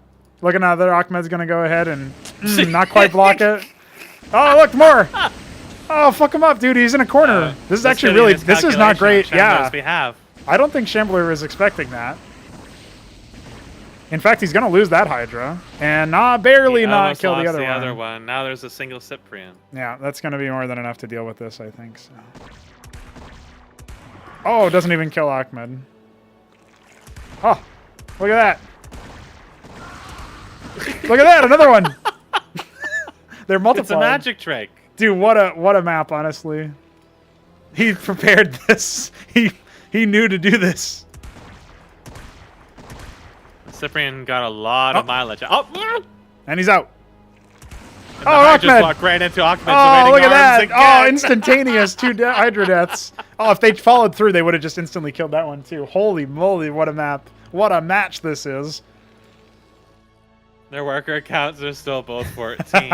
Nobody can afford to blink an eye on workers at this stage. Oh, he's so scared. He's so scared. No, he wants to... he was thinking. Oh! Oh my goodness. Well, it's finally, that's the first trade that's really gone in the favor of Shambler. Now the Beaver must be Shambler is not going to try to push bit. this advantage. He is actually going to destroy the Nidus. Yes, he's finally fed up with it. Nidus will go ahead and... Oh, is he going to try to do your move? He's going to try to learn from my playbook, I think. Maybe. He might pop in, like, see what's awaiting him, and then destroy it after if it goes bad. Oh, the good movement there to make it so that the low HP one was not in the same line here. And now I think at this point... in a little bit of a pickle. Yeah. Turns out he wasn't... He's got to pull his workers or something like that right away. Yeah, he's not pulling the boys. He's... Okay. Oh. Oh, Shambler, my man. You have triumphed. Couldn't do it. GG. And it is called the Shambler will It was such a graduate. worthy attempt. It was so close and so many different times. The micro in the first shot should have been better. If the Hurricanes can actually do worker damage in that context instead of chasing the Hydras down, at that point it becomes a very different game. And also, when he gets the anchor up, if he builds some Cyprians instead of more Ahmeds, he might have been Shambler able has to do it. 33 kills, and pretty much all of those are Ahmed. It's so true. It's also 3. My goodness. And look at that. Infinite velocity going the way of the Shambler. He can now sit out and enjoy the fact that he has graduated over, qualified to the first place slot there from Group B. He will meet Nablime in the playoffs first round, which we will organize later today, as far as when we're going to do it. Which now means we jump on in, and we are going to see that Biddy B has selected Megalith Empire, and this will be Biddy B against the Beaver. Beaver B. Biddy Ver. How do you feel about that map? That is, yeah, I mean, the flaming structures really didn't stop it from being too much less autistic. More autistic. They might need more HP or something. I'm not quite sure. Maybe he needs to pick an add-on that has more HP or something like that. But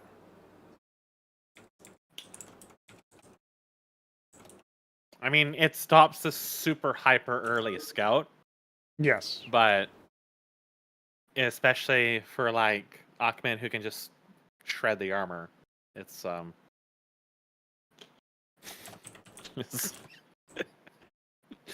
yeah, absolutely goofy as all hell.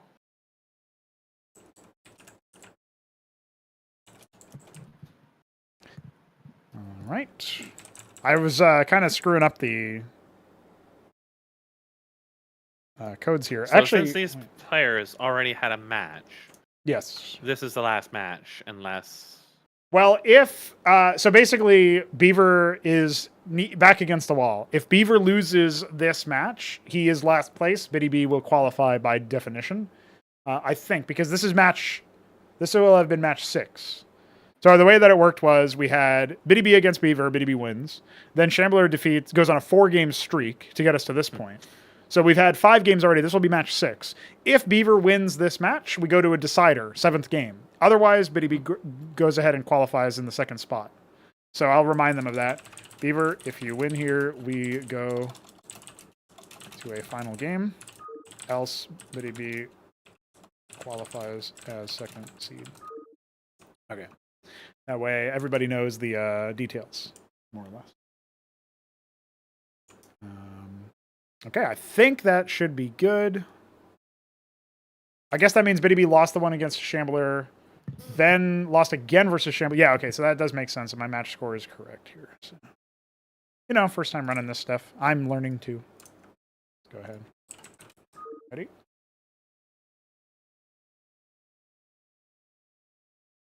Okay. And now we are starting the 6th and potentially final match of Group B for Ascension number 1 for Cosmonarchy Brood War. We have Beaver, the purple Protoss. Oh wait, no, that's not Beaver. That's Biddy B, the purple Protoss, versus Beaver, the neon carrot Terran. Top versus bottom on Megalith Empire, a map by yours truly. And welcome, a very special roller skates. You know, I still am waiting for the very early feet cheese on this map because it's so easy to do. And there's not much distance, and Protoss in particular is susceptible to it. It can certainly happen, but will it be scouted? There's no gas being harvested, and there is only a single geyser here, which means, well, Draken in production, among other things, might be a little bit gated by that. We'll see how that works out. But almost certainly this will be a repeat in terms of composition. I wonder if it'll just be mass vassals. I like this patrol line the scribe has right in front of Beaver. Yeah, he's queued up a bunch of movements. I do that too sometimes. Just keeps my, worker moving around. Smiley. Beaver's enjoying himself. You know, I only give smileys when I've got a star pad being built right outside of your base that lifts up to a cliff. That should be, that's psychological warfare right there. Now, okay, Biddy B is going to find the stockade, so it's not going to surprise him the same way.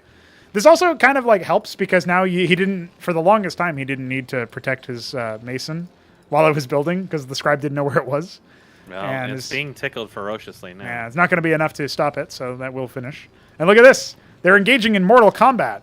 They really are. Oh. Well, the gateway is done. Tickled to death by a toaster. I think when you see a stockade first, okay, yeah, Cyprians can defend Dracodons, but you have to suspect the cheese, right? Yep. Seeing the Mason tickling the Nexus actually reminded me of when I was Zerg versus Protoss and Shambler was the Protoss, and I tickled his pylon with a Droleth, and then just flooded him with Zethar super early and pulled the pylon down. Oh, and yeah, it had like 'cause 80 was so shields low. missing because of my worker, and he just didn't respond. So that was a punishing blow, I think. Well, earlier in our series, we saw what was it, a Mason attacking a treasury and almost destroying it. That was actually, yeah, that was on this very map. It was in the mid-right. Yep. Benno, in the final game here, ended up losing to Nablime. Not because of that, but certainly that didn't help. That was absolutely something that was written in the holy word of God. Well, the focus doesn't come in to deal with damage to the scribe. I mean, to kill it anyway, so... Early Zealot, unable to accomplish anything particularly meaningful. Dragons are still quite strong against Bioterran early on. Well, one thing you can do with cliff. the... Oh, look at this. Going ahead and lock him out of the low ground expo for now. I like that. Just build 1,000 cannons in front of that. Not as effective in this map, but they can just go all the way around, though. One thing that you can keep in mind here is that since currently you can't target with an anchor... Oh, look at that. That's a little bit awkward.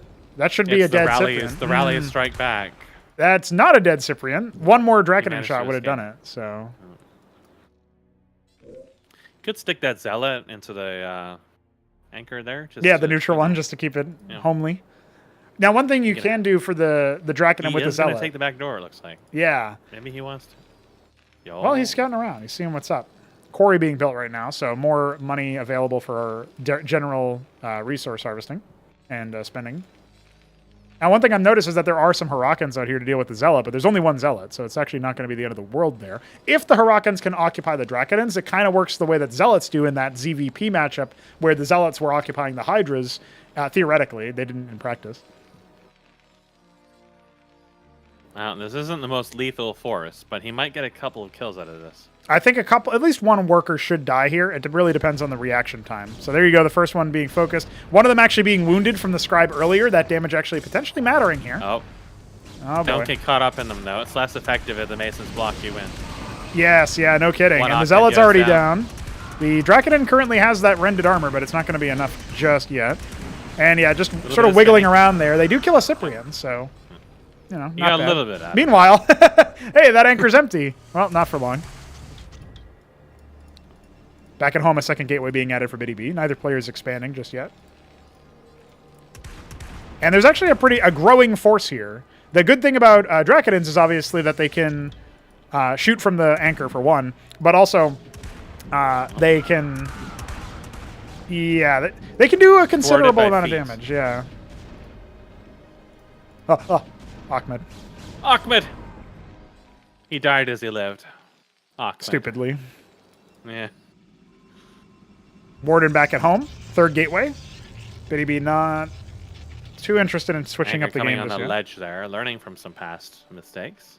Yes, that's true. These Dracodons look like they might just try to go back in the back door again. Yeah, something that could have warned him of that anyway is if he had just like a watchdog or some other, structure over here that the positioning of which didn't matter too much. Instead, this Mason's going to find them by scouting them. Yes. And that was dedicated to a scout. He wants to see if there's a natural or anything, but instead he'll spot the 3 Dracodons. That'll be good early warning for him. You can actually park an anchor right below the lowest mineral field in Beaver's base, and you can take pot shots at them. He's actually trying to be cheeky and see if he can attack a worker, but let's just say I test my stuff all the time, unlike Lillard. So. Although, actually, technically, there might be a spot you can do it, but he hasn't seen that yet, and I'm not even sure if that would be true. So, anchor being put down here. Lots of Cyprians, as well as some Hurricans. And a Mason. And a Mason. 2, in fact. He's thinning the Erd of Ahmed's, and that's about it. Hurricane's going down. Yeah, at this point... The Masons charge forth valiantly. Yeah. This is where you're seeing the flash shielding work out really well. Obviously, Beaver's forces are considerable and can overpower them in a fair fight, but with the micro that BDB is doing, it's very simple. It's nothing fancy, but it allows the flash shielding to kick in. Another misplaced Nexus. Oh, BDB. Oh, no. Oh, no. Ah, feet. Oh, the feet. Yeah, that's going to zone him Not off. quite enough damage to finish it off. Nope.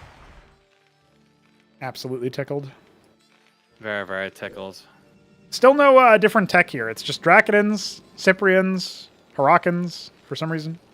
They're both very committed to this at the moment, so it's not enough resources to really do too much tech switching at the moment. There was a lot of floating from BDB earlier, but I think he's spent his money. Especially These considering Dracodons he's are got going to Nexus. accomplish very, very little. Mason going to the bottom left as well. Maybe try to pick off a few. A lot of them are very low. So he Yes, hypothetically can get a lot of kills, but Beaver doesn't want to push that. Meanwhile, the anchor on this ledge here has nothing in it, but it does spot the 3 extra Dracodons come down here to pitch a tent. Fulcrum is being built. Looks like Beaver may want that bottom left expansion. It's a good choice. He's going to be behind economically considering this Not like Nexus he is can nearly take his done. natural. Yeah. Neither one of the potential bases you could conceive of as a natural, the low ground one or the medium ground one that's right across from your starting position. Neither of them are available to Beaver at this point. Could try to take that gas only if only these Dracodons weren't sitting on it. He's starting to bank a lot just off of the single geyser, which is kind of impressive, actually. An Atlas may be something he is saving for, but there's so many Dracodons that it's going to be a little risky to bank for that at the moment. He recalled At the least top getting anchor. a couple clerics would be nice. Yes, yeah, just a single vestry could potentially give him some power there. Just And to it's top still- off those ones that are so low. Because if it gets into a poking war, they're going to all die to like 1 or 2 hits.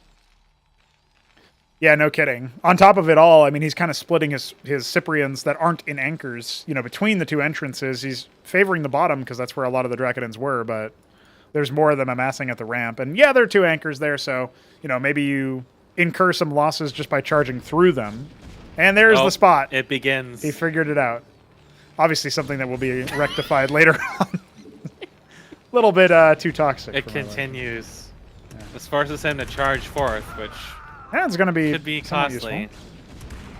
He could also counter this with a single cleric, funnily enough. Yeah. Maybe he might try to stand and fight this, but it's a lot of damage. Kind of Yeah, split it up. it's just that the target selection from Beaver is not there,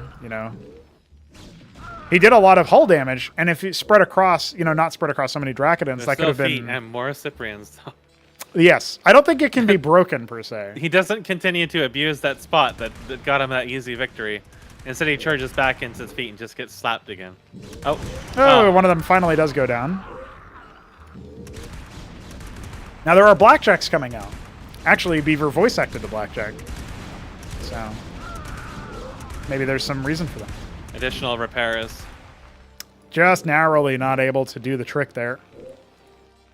I know how disgusting this is as Protoss have run into it so many times. Yeah, the repairs. That's why I would try to proxy cannon them instead. And then you just end up in this bunker cannon war that never existed in original Brood War and probably would have made a lot of people rage quit. I think Meanwhile, it's great. Beaver did actually build a treasury down there, and it is starting to harvest, so he's actually still an even worker count. I think the spread is a little bit better for BDB, considering he has more workers at his natural, but he's at least like even saturation on the minerals. Certainly could work for the gas. But the cap, as that economy comes online, could definitely favor Beaver.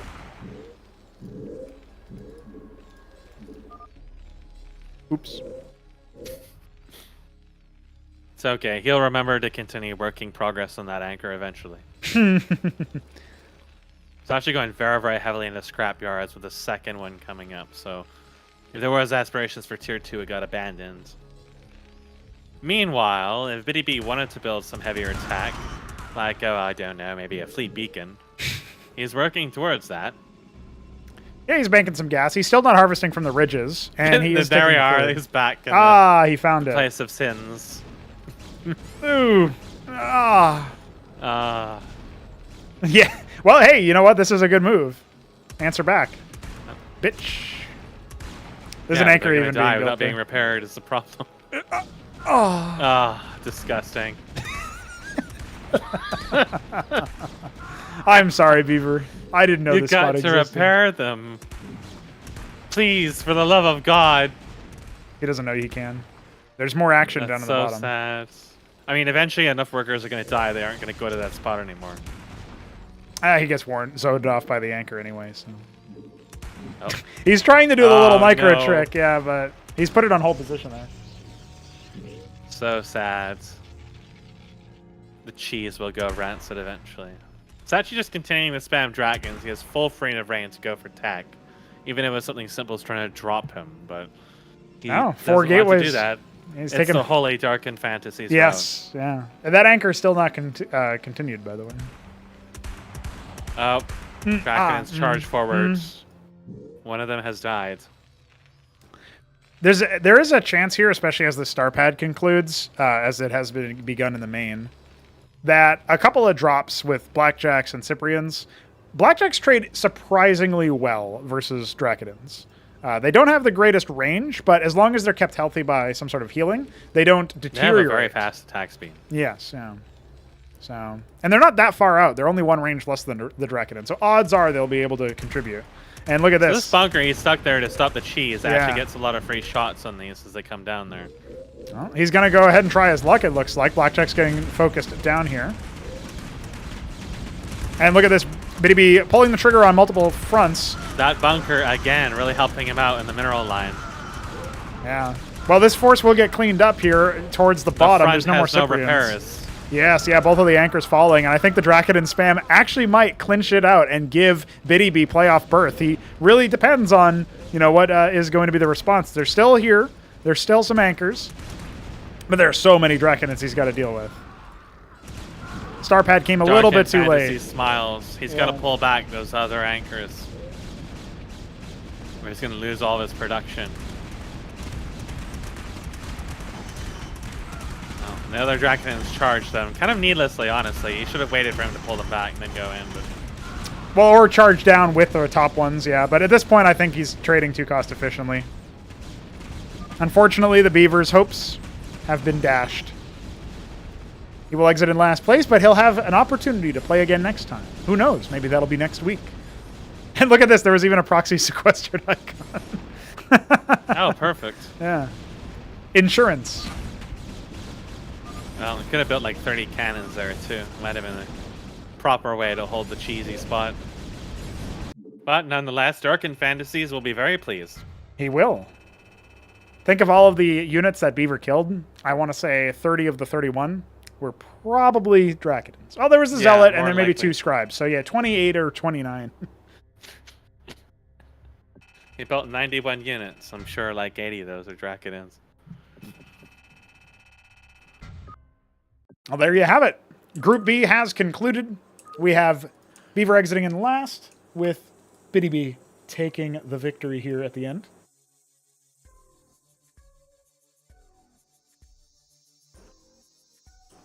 Bittyver.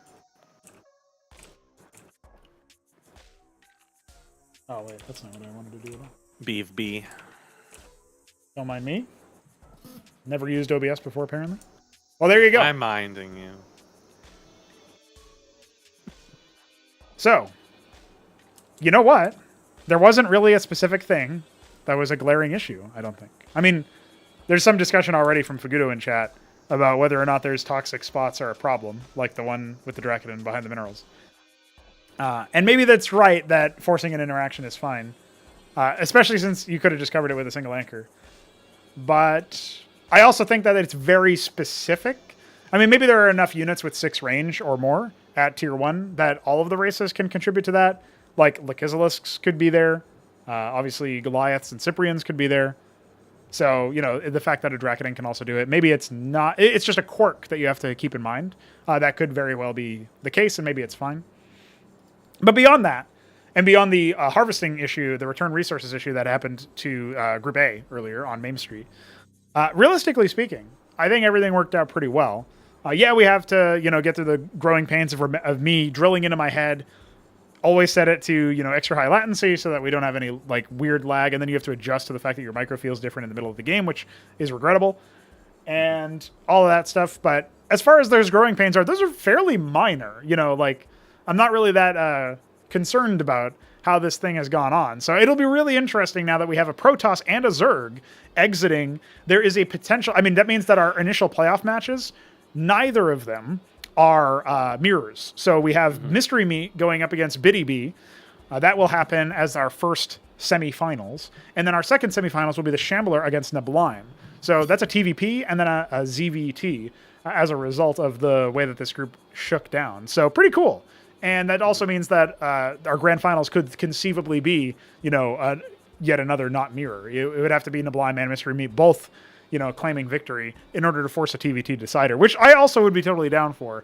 And, you know, the plan for those series is for them to be best of 5s. I thought about best of 7s. I also kind of thought that the games would potentially go a lot longer than they ended up doing. Some of those TVTs, for example, did indeed go decent lengths. These more, you know, asymmetric matchups took a little bit less time than I was expecting, but certainly something to think about. Due to Ahmed. Yes, in large part due to Ahmed. So yeah, hopefully everybody had fun and enjoyed, even the ones who ended up losing out in last place. And we will, of course, be looking to iterate on this format and continue to do this sort of thing. So it's very exciting in that sense. And yeah, I don't know if you have any sort of lasting thoughts as we exit Group B and look forward to the playoffs, which we will, you know, start talking about time zones and time frames and all of that for playing off those matches. I would love to cast those live with you as well, so hopefully we can make that happen.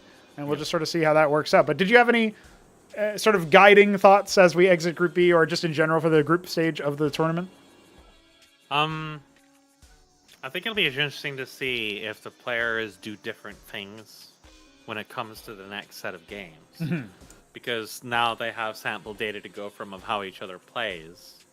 And especially, particularly, Neblime coming into that with, you know, not really a lot of experience. Now he's got experience.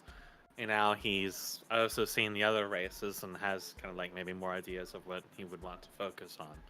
And Meat, you know, coming in, of course, with his original experience, now more accustomed to the changes, especially the economic ones, and having an idea of what he's going in. And now Shambler doing all these strange things, you know, the Gorgakora / Skith stuff, and then some standard stuff on top of it. Having an idea of what might work and what might not.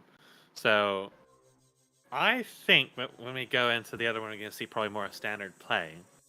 But since it is best of 5, you still might see people trying to do cheesy things for any number of reasons. So with the group stages, it kind of went sort of the way I expected. For B in particular, just kind of like some cheesy things trying to, you know, scrape out some wins at the last moment with strange things going on. You could definitely see like almost kind of a reflection of Group A and Group B, where Biddy B and Beaver, well, they had more experience with the project, but maybe the mechanical skills weren't quite at the right level. There's definitely like a lot of pains that they had that I absolutely sympathize with. The rally points in particular is agonizing, or units getting caught up on things or whatever, stuff like that. Yeah. It definitely happens. Yeah, coming in, the thing is that when you do like a bunch of like random games or a long string of games, playing against the same people on like odd ends, that can help you learn how to play, but it's going to help you learn how to play against the one person. When you have an actual like more standardized format, I think sometimes that can help you approach how to improve your play from a different perspective. You know, when you have a more formalized arrangement for it, it can give you kind of like a different kind of window to look at, like, well, if you wanted to actually improve, how would you do it? Now, you can look at like a bunch of different games, especially when you're like running into crashes or stuff like that, or like trying to bug fix or hunt things or do really specific things to figure out they're imbalanced or whatever. It's not the same thing as walking something into a tournament where presumably you're trying to do your best to win. So you're trying to play it like to your strengths or whatever, and then you have an actual format to see how, say, your opponents you might struggle a lot with are dealing with other people who are doing different things than you are. So I think that in both cases for both groups, everybody can just, you know, if they really want to, like if that's actually a really goal they want to get to or they want to improve, that's sample data that should actually be very valuable for them, particularly in like a second tournament. Yes. You know, I think like in a second tournament, you might even see people like switch races or whatever. Yeah, right? sure. Like that happens. Yeah. So, you know, it's like you're laying down the groundwork for what becomes a story of sorts. Yes. Between the players, that was to me always the thing that kind of drew my interest to Brood War, is the rivalries, the psychology, and stuff like that. I really focused a lot on that. And to present day, I follow those stories and those examples and the things I saw and learned from in my game design.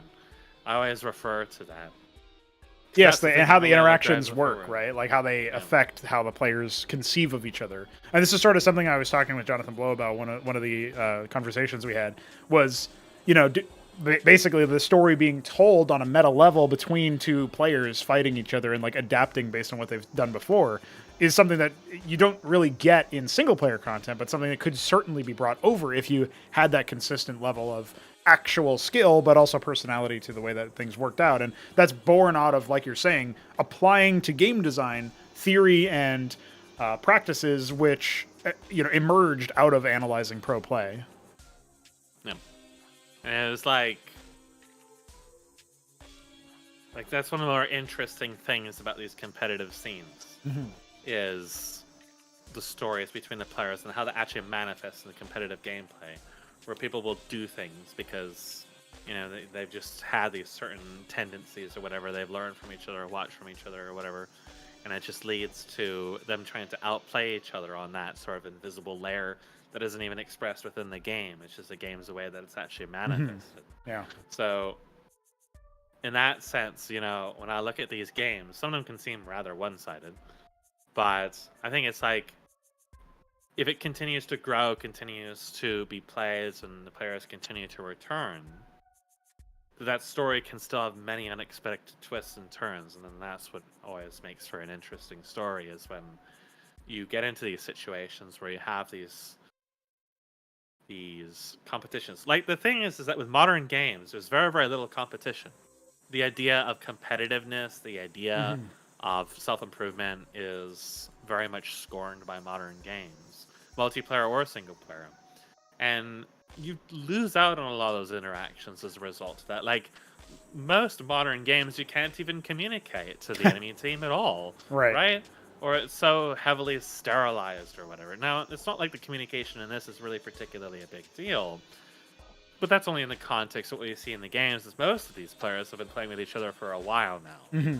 So that's why we kind of like walked into this, and it's like, no, so this is this guy's tendencies and that's that guy's tendencies. Yeah, it's the same thing that's on the mind of all the players coming into this too. So that also can change, right? Like, Shambler going like the Gorgacore Rush is something that I'm kind of like experienced, because that's what's happening with me and Kian and him on the tail end of our games with each other, because I was starting to take games off of them, even though I never really actually improved mechanically whatsoever. I was still god-awful.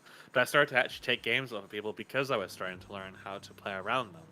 And then they started doing some really strange things.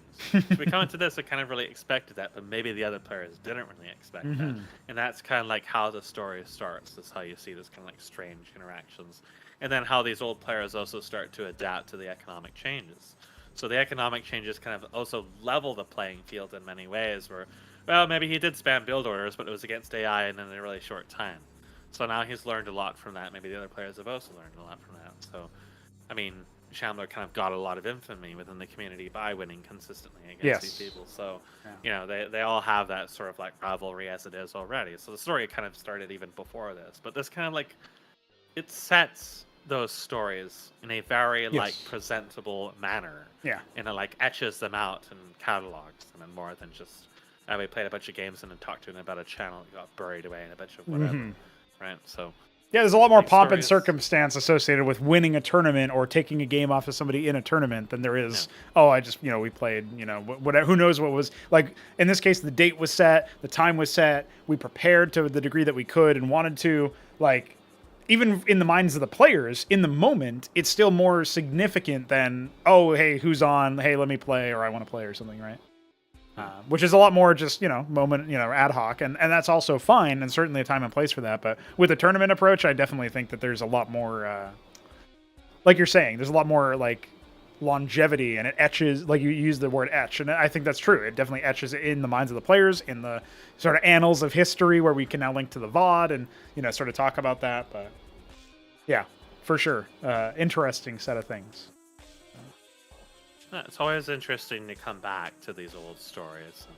No, I like to reference all my old interactions I had, and like, you know, World of Warcraft or whatever, good or bad, because you know, it's still those defining moments and those silly things that happened and the silly people that were involved, and you know, in a way, the tournament setting to me, because like I said when we started this, I haven't ever cast a tournament before. You know, I had, like, when I was early into doing Starcraft 2 casting and still doing like Brood War casting, I had hypothesized, wouldn't it be interesting to like cast through a whole tournament, like all the raid plays? But you know, at the same time, it's like, okay, so I'm gonna find a tournament I'm gonna cast.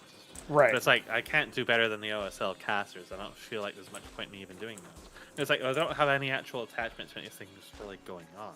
So this really changes the context of that. And then this turned out to be my first time actually doing that. So to me, it's kind of like, I feel like it's the beginning of something that's, you know, draws some interest, draws some story to it. And it certainly will be quite interesting to see, you know, in like future installations and how that story changes.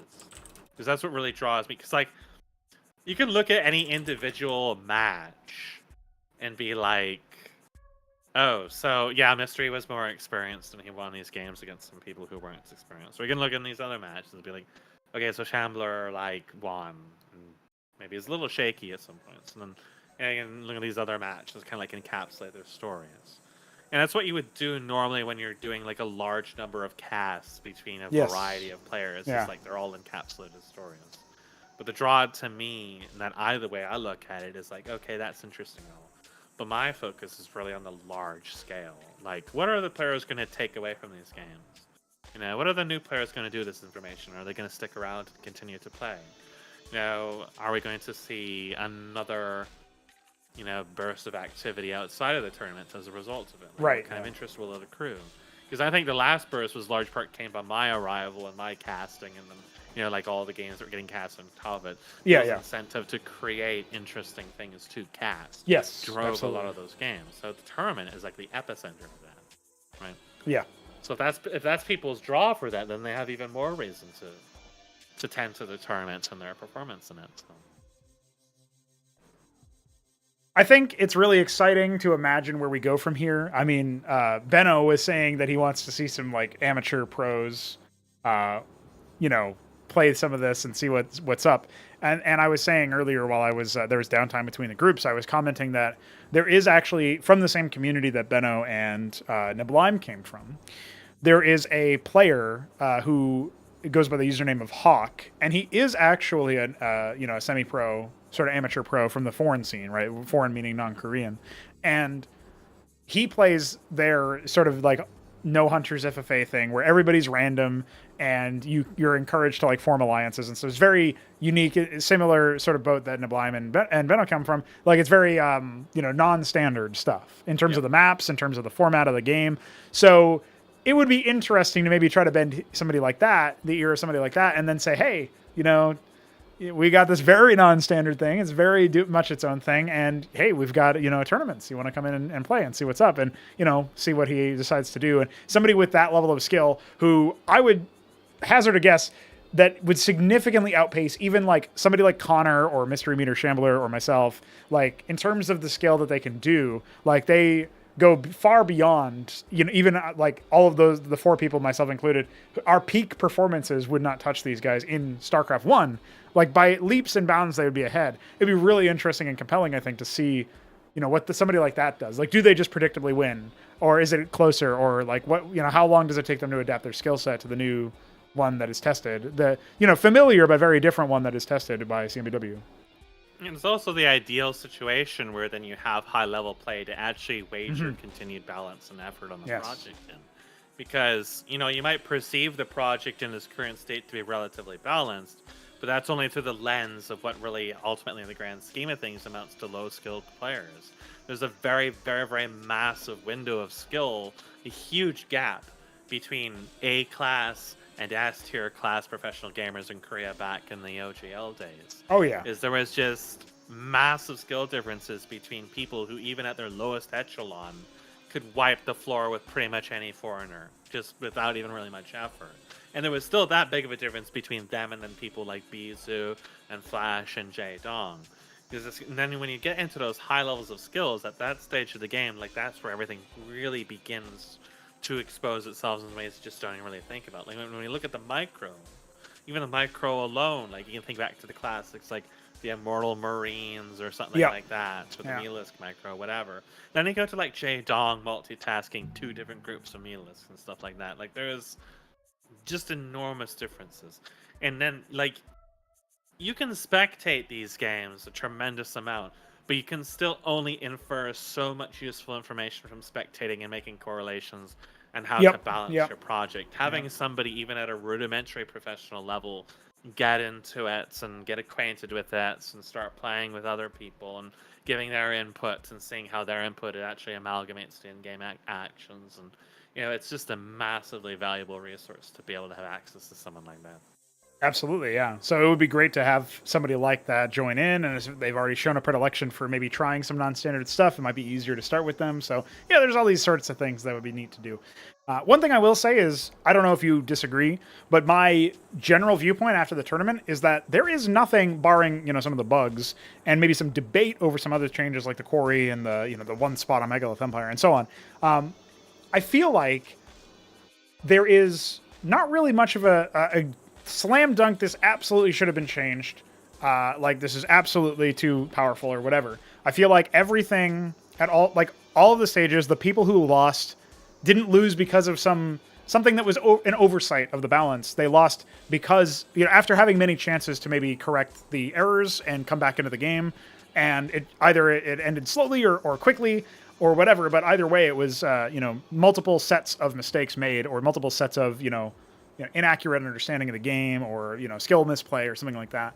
That's my view on it, and I'm totally open to it being challenged if you think differently. But I'm curious if you feel like in this case it seems like every player actually did have a fair shot at winning, even when they hit the back foot part. Well, the thing about balance and skill levels, and this is again why having somebody even at a rudimentary professional skill level is very useful, is because there probably are a lot of imbalances in this. Oh, yeah. But you're not really going to expose them as much in lower level play. Yes. Because it takes a significant measure of skill and familiarity with the balance to really begin to exploit balance issues that, at that level could be very major.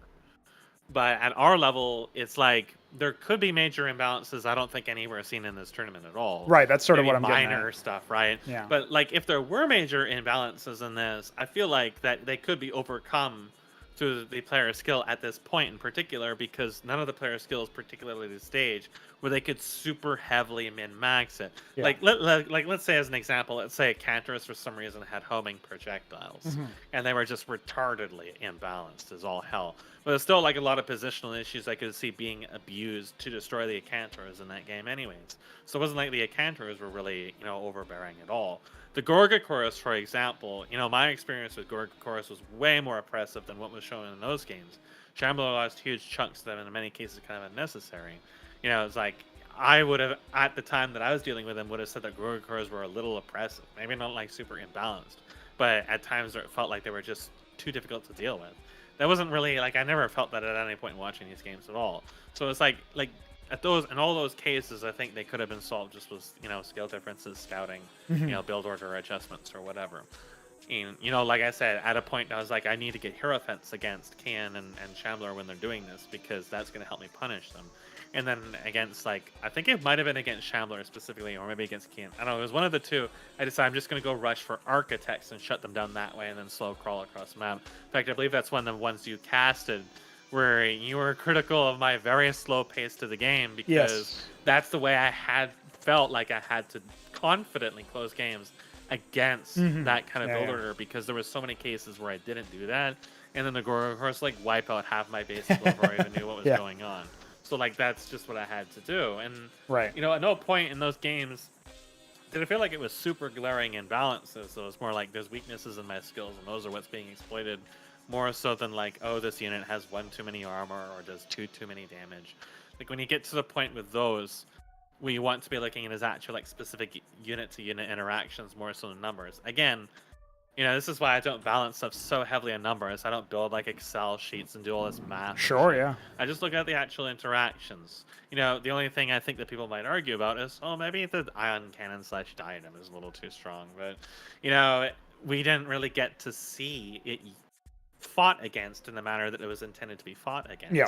So we can't even actually make that observation with the data that we have looking exclusively at the tournament. We didn't see like hippogriffs. There wasn't like, using the tier 3 transports to drop stuff directly on them. Yep. We didn't really get to see penumbras. The Claymore we saw, I don't think actually entered the fight before the game was closed. Right. We didn't really get to see anything besides like the Phoboses, which did do some damage.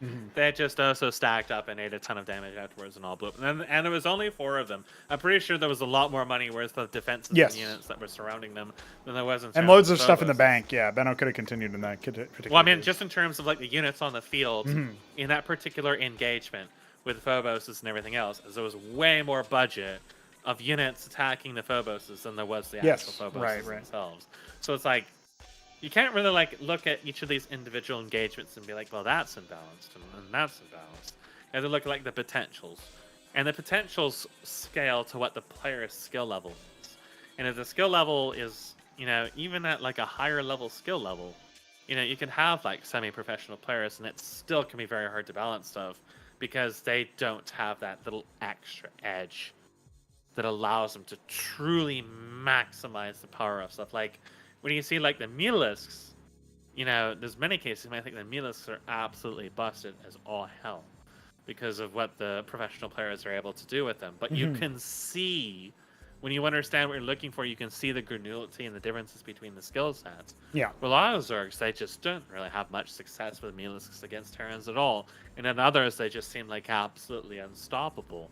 And again, it may not even be like anybody actually performed a real technical mistake. It's just that is how the skill differences are manifesting. And that's you could say that's the double-edged sword portion of when you go into something that allows so much control and freedom is, you have to draw the line of what is imbalanced. Yes. And what is skill expression, right? So it becomes very challenging. And I think, within this tournament, I didn't see anything that really particularly stood out to me as imbalanced. But I also have to disclaimer and say I'm not familiar with the project. I've played with it and I've casted it, but my familiarity with it is very, very low, and especially in this version. So my feedback on that matter is not really super valuable. Well, it's good to check in anyway, because if there was a overwhelmingly negative case that you could point to, you said maybe the diadem, you could construe it, somebody else could construe it as that. Like, that would be good to know that you were thinking that anyway. But, it's just a sort of check-in, a temperature check. Like, hey, do we got something really, really obvious and bad? And I sort of agree with you that, like, at this point, player skill kind of accounted for a lot of that stuff, as well as, unfamiliarity in general. A lot of stuff needs to be mapped out. There will be changes. It's not like we're going to completely remain static, but so far, looking real good for this economic model. Glad that we had a tournament on this economic model as opposed to some of the older ones where it was a lot clunkier, I think, or just, a lot less complete.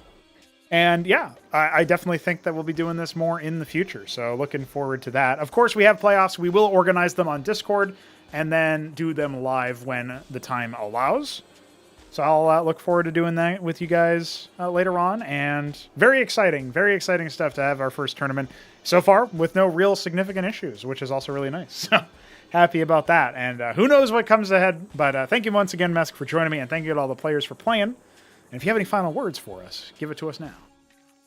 Smoke weed every day and do touch the feet.